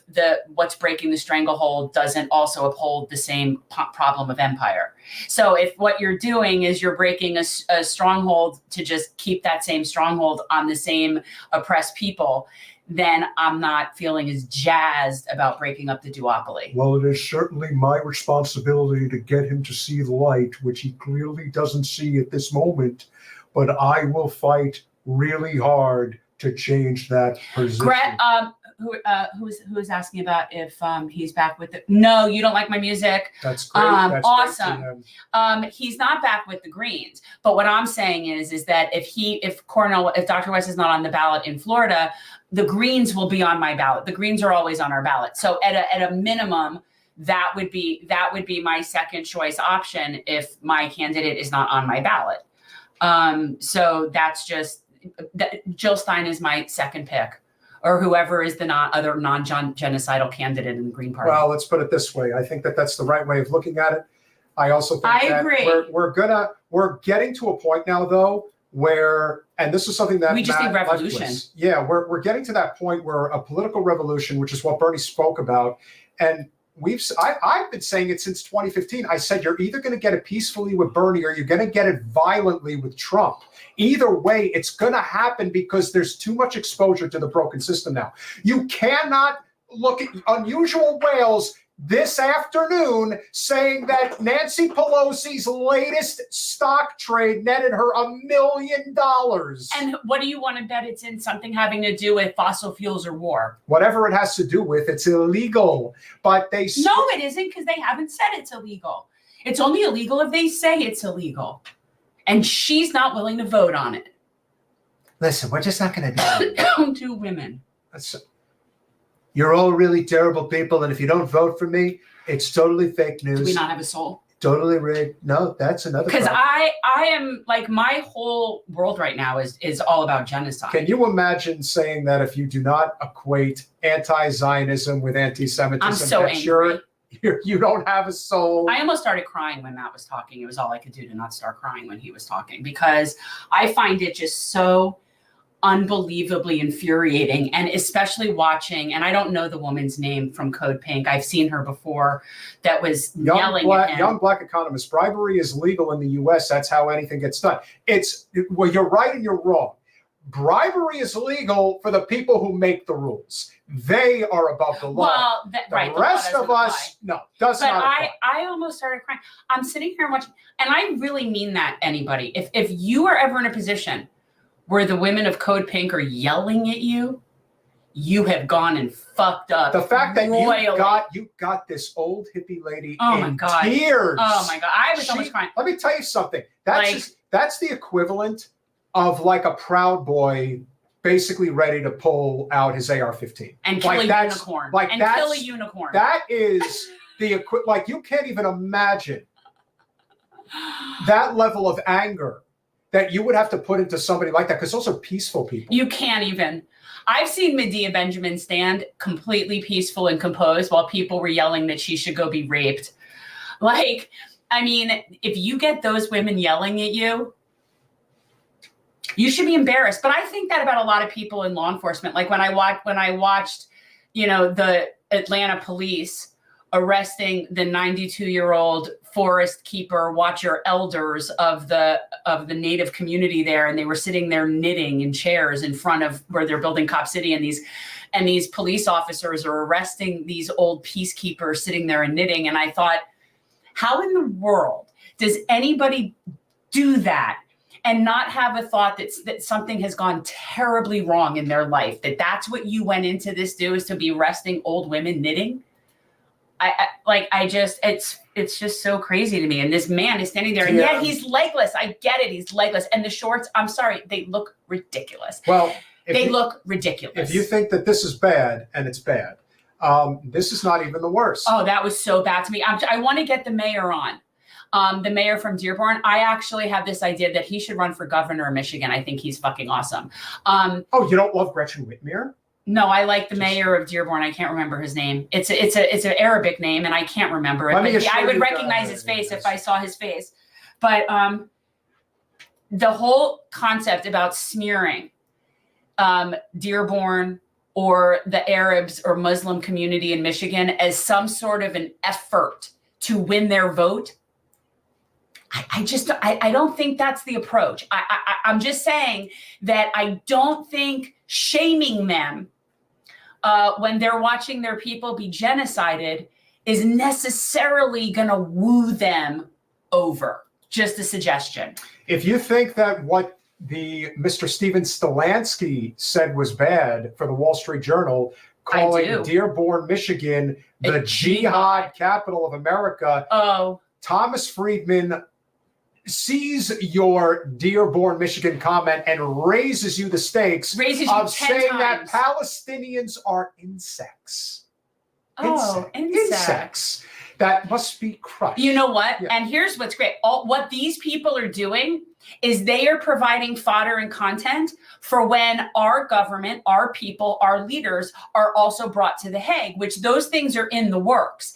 And when they have to look for what is one of the elements of genocide is intent, and they have to show instances of that intent, and then you could draw links between that and this kind of rhetoric, this is why I'm all in favor of hate speech. I love to know who the bigots are. I find it extremely, extremely helpful to know who the bigots are. I appreciate it. You know, much like the stupid fighting that went on between RFK and more specifically Joe Rogan and Dr. Peter Hotez, this is a very similar situation when it comes to war and peace. Now, the people that are always out there screaming for war at the top of their lungs are people that look like Thomas Friedman. They're old, pudgy, out of shape, absolutely incapable of defending and a most bird's importantly, nest. chinless. Well, spineless. And chinless. That man has no chin. But Thomas Friedman, who is still the lead columnist for foreign policy with the New York Times, was one of the biggest advocates for the war in Iraq back in 2003. And yet here he is justifying what is going on in the Middle East and basically equating, this whole idea that if you are, a Middle Easterner, you are now, more or less a rodent. Oh, keep it up, please. I honestly, this is the thing. I want to know. As well, they should be. All of the mosques should be on high alert everywhere right now. The Jewish community does it. All the JCCs are on lockdown. The idea that Thomas Friedman won a Pulitzer Prize says a lot, but of course, this is written by a columnist that Jen thinks very highly of. I do. Despite it being the Daily Beast, which we do not have love for. I don't care, but I love Ben Burgess. I love Ben Burgess. I've never met him, but I like him very, very much. Thomas Friedman loves a good war or a bad one. In the early 2000s, he was the New York Times most enthusiastic cheerleader for W's war in Iraq and Afghanistan. As the American counterinsurgency in Iraq went south, Friedman became notorious for his constant pronouncements year after year that we needed just another 6 months to turn around the war and achieve a decent outcome. See, that's what's going to happen. But who was this, just other than being a columnist? Like, why do we care? Here's how the Pulitzer Prize-winning columnist at one of the most prestigious newspapers in the world said he prefers to think about the complexities of war and politics in the Middle East. And we quote. And I quote, according to Science Daily, the wasp insects its eggs into live caterpillars. No, the wasp injects its eggs. Injects. What did I say? Insects. Injects its eggs. The wasp injects its eggs into live caterpillars, and the baby wasp larvae slowly eat the caterpillar from the inside out, bursting out once they have eaten their fill. Is there a better description of Lebanon, Yemen, Syria, and Iraq today? They are caterpillars. The Islamic Revolutionary Guard Corps is the wasp. The Houthis, Hezbollah, Hamas, and the Kataib Hezbollah, are the eggs that hatch inside the host. Lebanon, Yemen, Syria, and Iraq, and eat it from the inside out. So yes, he just equated Arabs with larvae and just compared a whole host of countries to hosts of larvae. Yeah, this is what Gaza looks like and insects that host larvae. And here's the thing. It's like, what in the world is Israel going to be able to steal from Gaza once it gets it? You're destroying the culture. What are you going to do? You're not going to have a culture to steal. It's sort of like Israeli. It's like a symbiote. It only exists by sucking somebody else's culture. So what are you going to float into Gaza and suck that out too? But there's nothing going to be left there for you. Soulless, crazy, genocidal lunatics. And of course, Thomas Friedman, who almost assuredly lives on the Upper East Side of Manhattan and gets to and from every place, either with a private chauffeur or a cab, never really deals with the general public or ever has to face any type of public shaming, Mr. Friedman.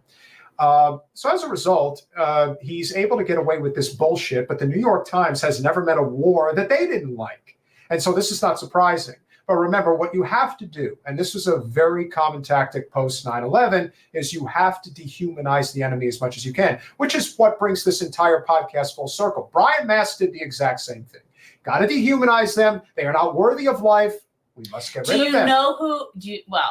Do you know who was really good at that? Hitler. It's interesting because every single basically reference, and I've been saying this for a long time, anything that comes basically out of Israel about Palestinians is just a projection of themselves. And so what we have here are we have a situation where you have now the state of Israel using the exact same thing, referring to a group of people as insects, right? Like it's the exact same thing. And then we still are debating the fact with some people whether or not this is a genocide. You know, one of the things, and I'm going to bring this up because I think it's relevant to this particular conversation. You know, right now, and again, we don't have to go through the minutia of purchasing. No, but can we put a link up to it so that you guys can check it out? And if you're not familiar with Ben Burgess, he does great work.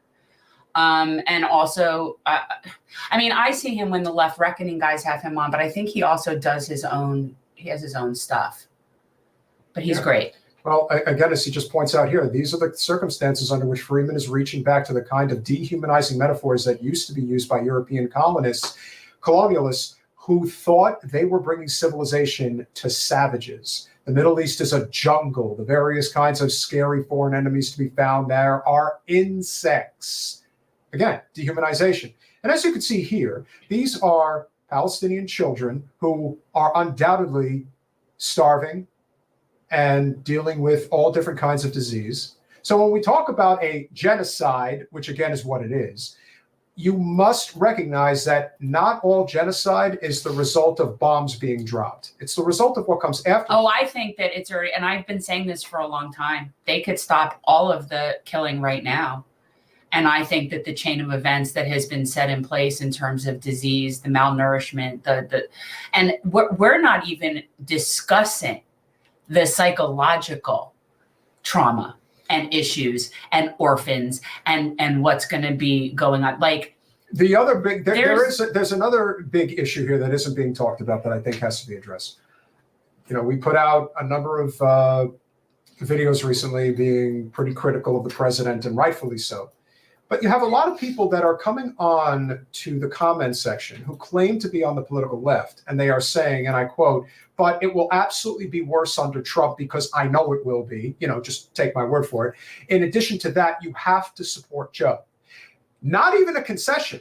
I still don't understand this idea of, will you support Joe Biden if he ends the genocide? You don't even go there. You just go to, well, you have to vote for Joe anyway because things are really bad. You know Trump what? gets back in there. These again. are peppers. They're progressive except for Palestine. They're peppers. That's what, yeah, well, I always knew the term pep, but then I just saw our friend, why am I drawing a blank? That came on, Arnett. Why am I drawing a blank on her name? Arnett? What was her last name? She was great. She was the one who does Why Is This Racist is her Instagram. But that's what she's been calling them on her Instagram is peppers. Peppers. She's like, yes, I was talking to some peppers. Red peppers? Well, just peppers. But yeah, they're all like that. They're progressive except for Palestine. And it's not working. It's just not working. There is no universe where I'm supporting somebody that is in any way, shape, or form. Forget that they're not condemning it. Forget that they're not condemning it. They're still sending weapons. If we stopped sending the weapons, this would be over. This would be over. And now they're slowly but surely, and this just goes to show you how absolutely despicable the corporate infrastructure really is, because on Morning Joe, they are now starting to creep in the conversation that maybe it's time that Netanyahu goes. Not that we need to end the genocide, not that Israel needs to be a one united nation with Palestine. It's we just need to get rid of Netanyahu. See, he's the outlier. He's the real problem. No, he isn't. No, he's just the leader of the pack. However, I do agree you need to get rid of him. Sure. And the truth is, as soon as he's gone, he is going to be gone. Like, he's in worse legal trouble than Donald Trump And is. if anybody wonders why we feel the way that we feel about the president, here's a quick clip for you to understand. And I want to make it clear and I made it clear to the president that if he takes the nation to war in Iran without congressional approval, I will make it my business to impeach him. That's a fact. And yet right now, That's a fact. and right now, he is attempting to go to war in Iran. And of course, this is not going to see the light of day on the congressional floor. This is going to be done simply because he decided, I'm bombing Syria and I'm bombing Iraq. And of course, he's doing that as a Iran. Well, because they won't go, he won't. I think that what Matt was saying is right. I think that ultimately, at the end of the day, they don't want to have a war with Iran. I don't think, I mean, other than the few people that that's what they want, but I don't think that that's what they're doing. But nonetheless, the provocativeness, it's just so asking for a problem. I am so sick of the villainization of Iran in general. I am so sick of it. I am so sick of everything. Iranian backed this. You know what? Going forward, I'm going to start saying the U.S. backed Israeli forces. The U.S. backed Israeli forces. The U.S. backed Israeli forces. Well, that wouldn't be a lie. That would be the truth. Well, yes, but we don't say that. And that's just a point of reference as to how come we're constantly pointing out who's backing who when it comes to that. And by the way, that's not true. And here, even if it is, like, let's say Iran is providing weapons. So why is it okay for us to do that, but it's not okay for them to do that? Why is that okay? Why are they terrorists for wanting to not have people genocided? They're not an imperial empire. They're not trying to take over anything. I've been alive for a very long time, and in my entire life, I have never heard of Iran being an empire and wanting to take over shit. I don't know that. I always look at it this way, okay? Here's the bottom line. And this just goes to show you that it's all bullshit because everything ultimately comes down to money and power. It always has, it always will. There is no comparison between Iran and Saudi Arabia.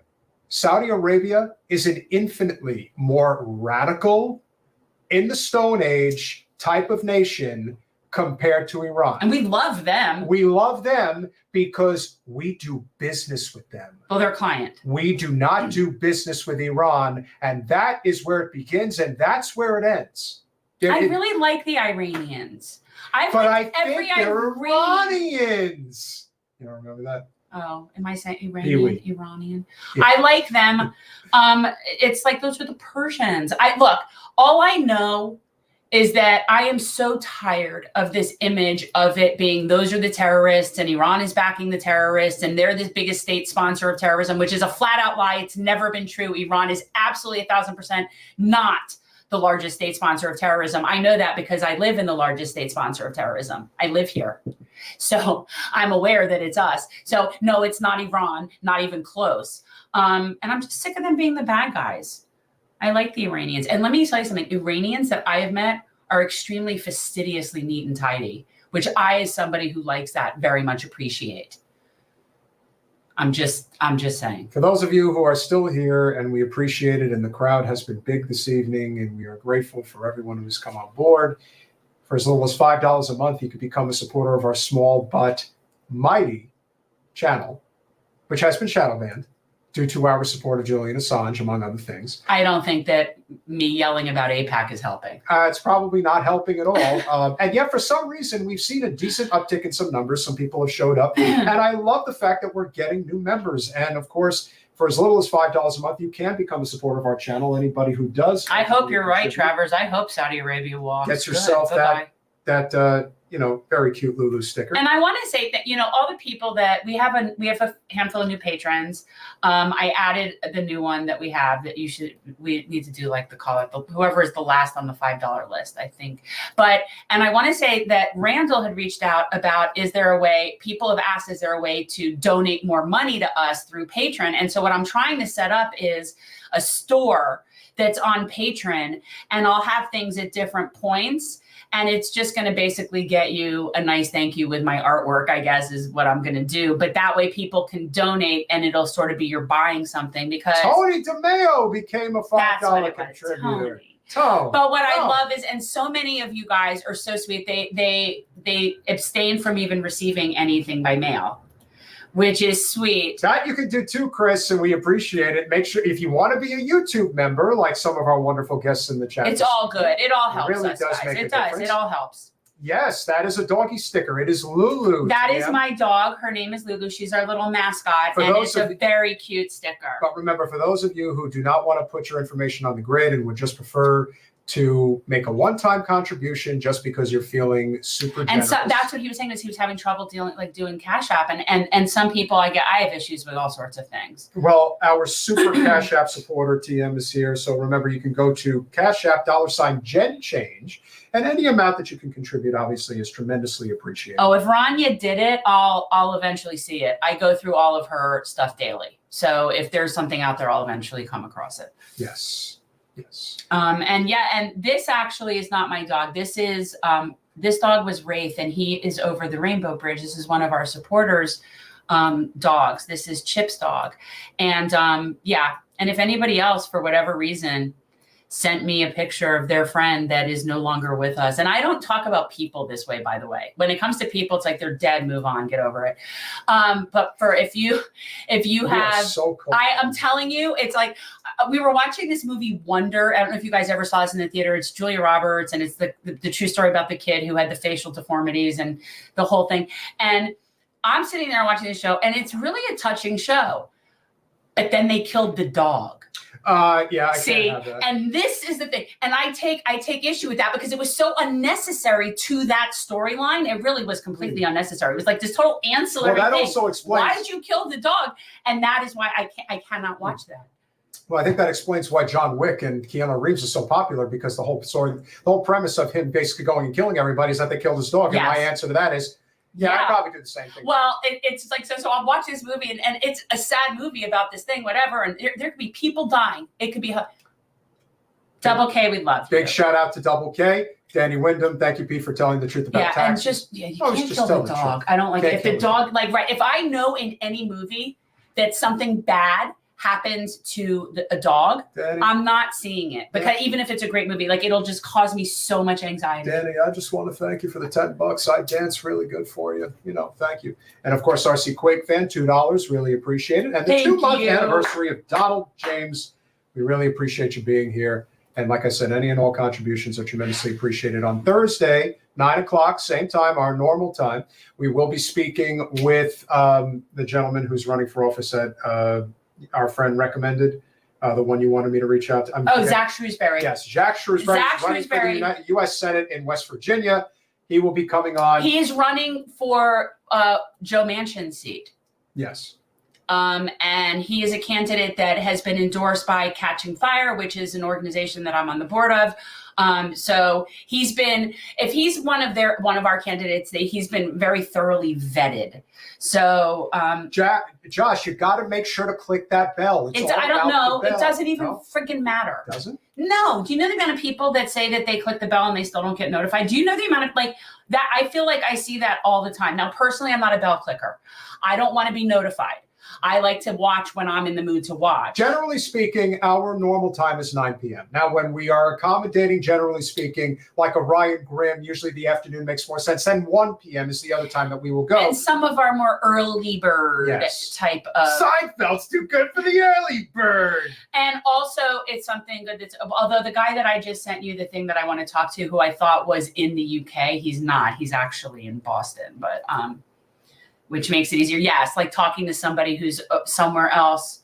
I'd love to be able to have Rania. It's hard to get in touch with her. She doesn't use normal cell phone. Sending love, like my music. And again, the love that we have for our pets is completely different. I haven't yet either. And Lulu's going to be 14 this year. So it's and I know that it's one of the things that has kept me from having a pet. But it's just, it's worse than, We'll be making a post very shortly about Jen's new friend who lives close by. Oh, yes.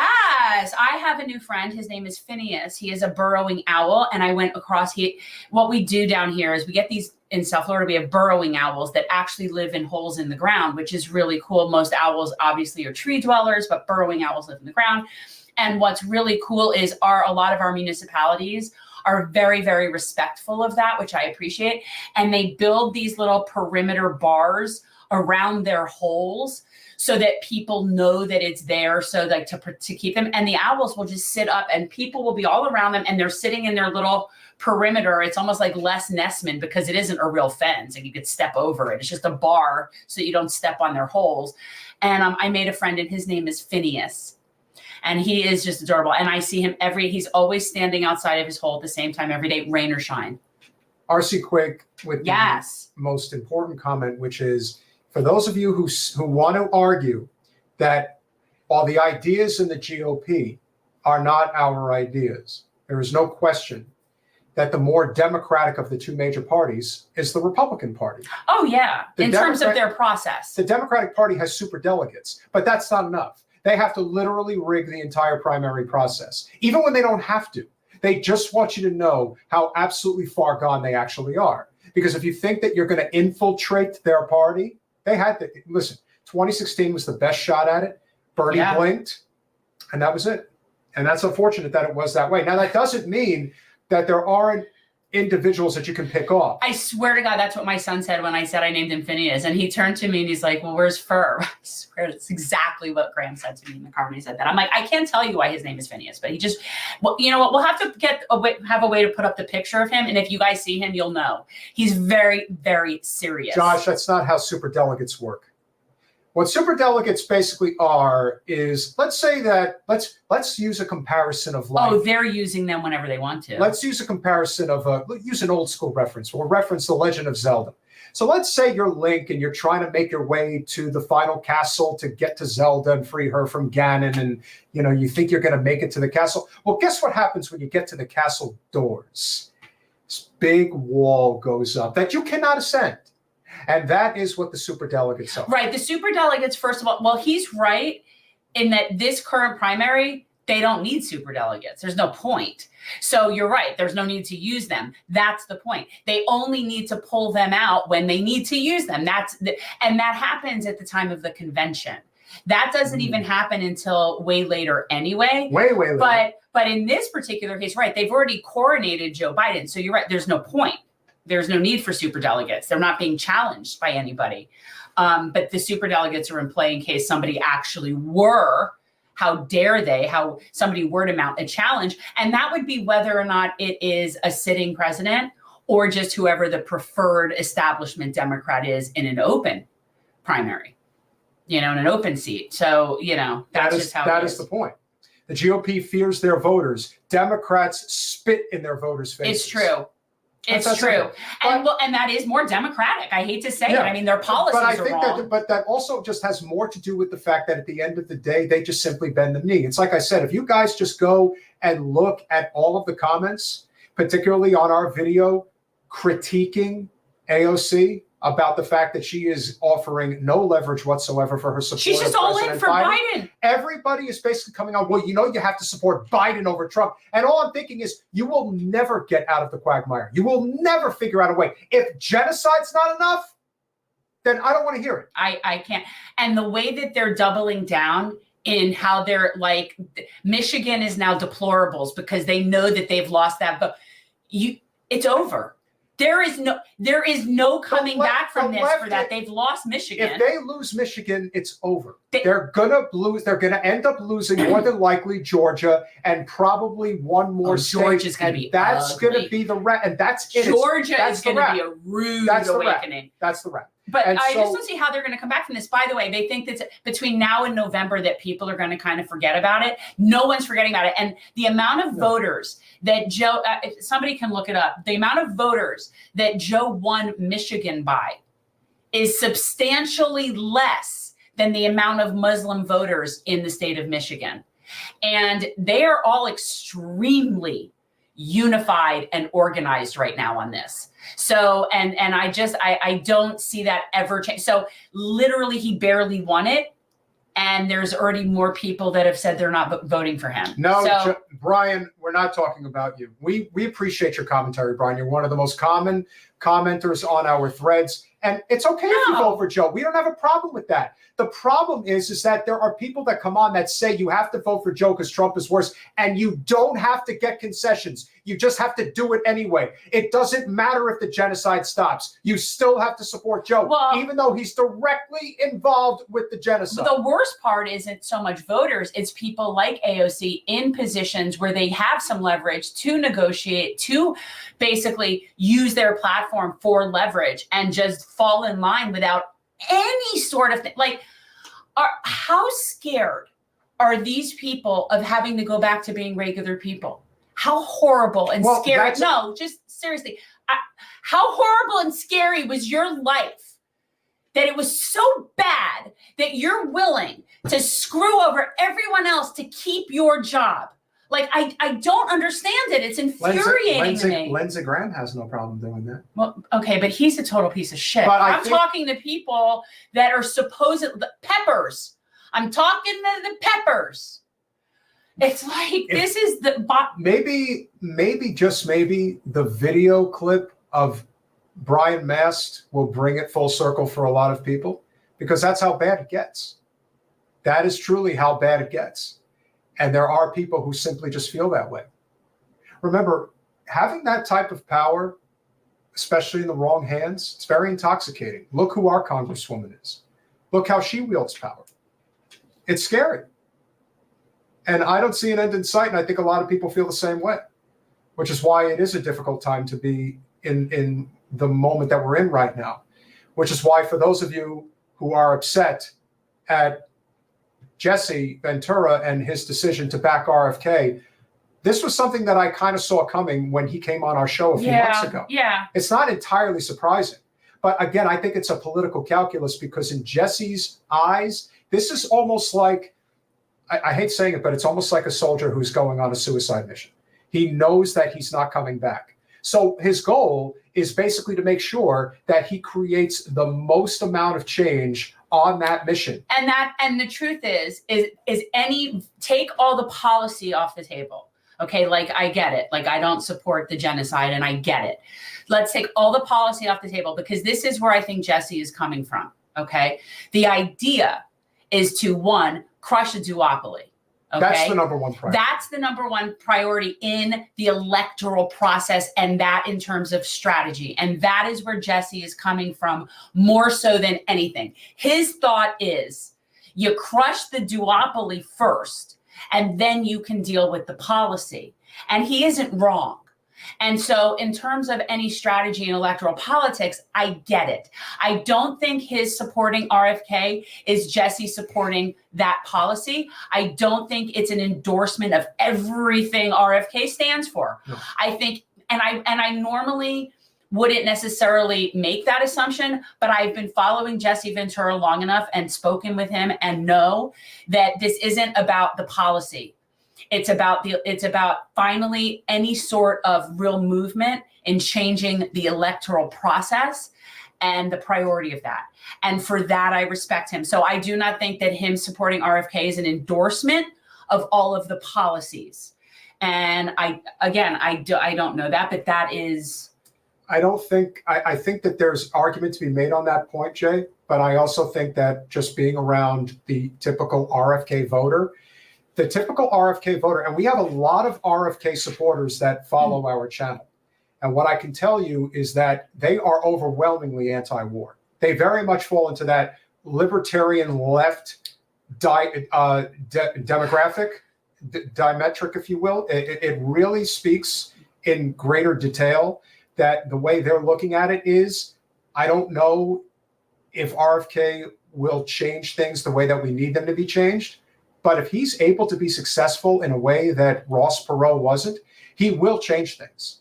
Because what it's going to do is it's going to send a signal even greater to the system that it's going to break. But I agree.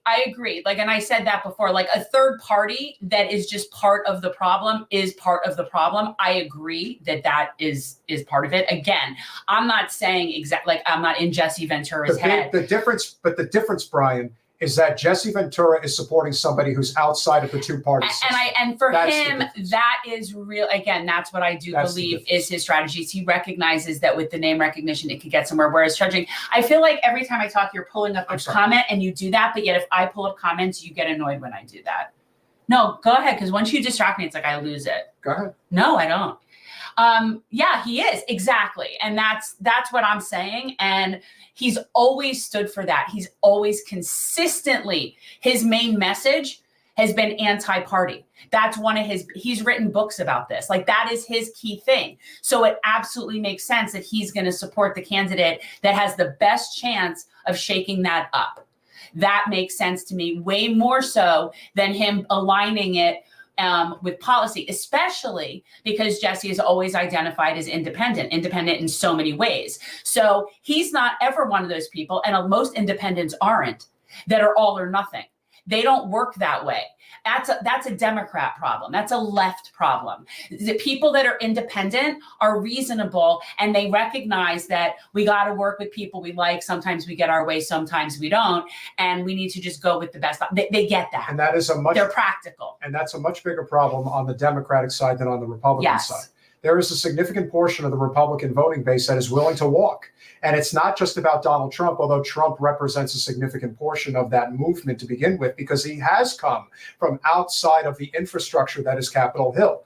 On the Democratic side, it's infinitely worse. They value things like a degree versus your ability to work and be valuable to society. Those are deplorables. That's the managerial class. It's the academic elitists. The academic elitist managerial class is firmly in the Democratic Party. And it's gross. Somebody like Nikki Haley, she's basically running. She would be better off running in a primary against Joe Biden. Oh, yeah. She'd probably do pretty good. She would do good. Whereas they like her. They like her. They like Liz Cheney. They like anybody because they're more concerned with decorum. They don't care about policy. And by the way, I thought SNL couldn't sink any lower. They actually had Nikki Haley on the other night to basically rag on Trump. Let me tell you, that show has Donald Trump. Yeah, I know.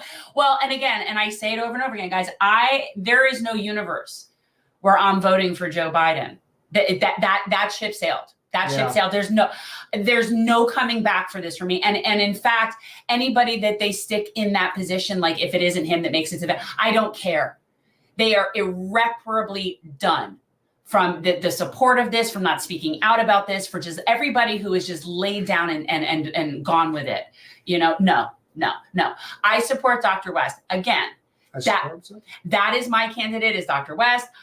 He is the person on my mission. However, I have to be practical and realize that he may not be on my Florida ballot.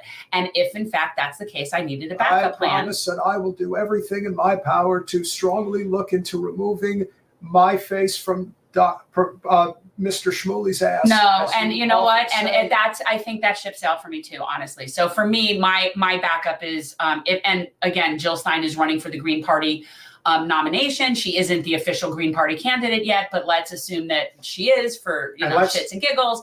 That would be my pick. And let's leave on this thought, because I think Ronwell's young, and I think he represents a lot of how a lot of people are thinking. At the end of the day, if the three names on the ballot are Biden, Trump, and RFK, what are you guys going to do? There is a significant portion of the voting like if those are the only three country, people are going to bend to RFK. It's going to likely happen. Now, I don't know what states that will be the case. That's what remains to be seen. Because you're still going to have a libertarian, and the libertarians will be on most, if not all, ballots. The libertarians have extremely wide ballot access. I have been warned by Jen not to do women. First of all, horribly. He does women horribly. Okay. And it's not good. And I just feel like, no, it's not a good look. I don't even know how you could do. Nikki Haley isn't that specific. I know it's not coming tomorrow, but we should mention that next Thursday we will be having another awesome friend of the show, Margaret Kimberly, is coming to talk about her latest Substack article regarding President Biden and the state of Israel. Because the thing I love about Margaret, this is one of the things I love so much about her. She cuts through all the bullshit.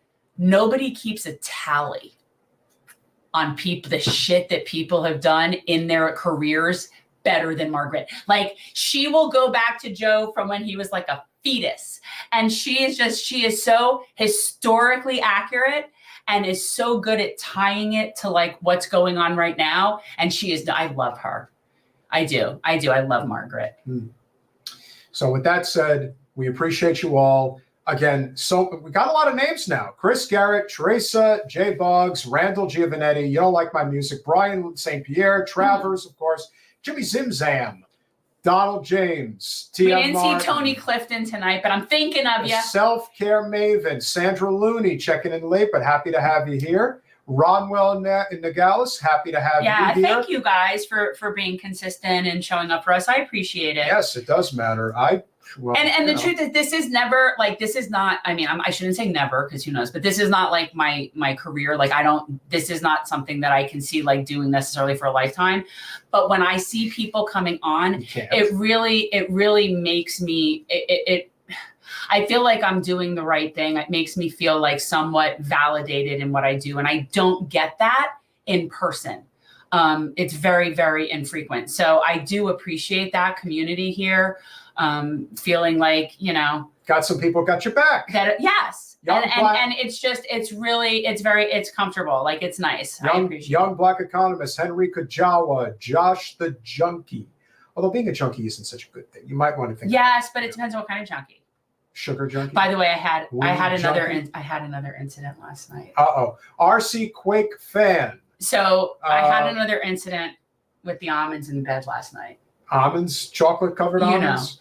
And so I have this situation where occasionally an almond will get in bed. Okay. And I love these chocolate covered almonds from Publix. And occasionally an almond gets in bed. But what happens is the next morning when I get up, it looks like there was like a number 2 accident in my bed. Oh, well, maybe it was. And you just don't know. No. Let me tell you something. And my family will attest to this. Honestly, there's a 99.9% chance it's chocolate.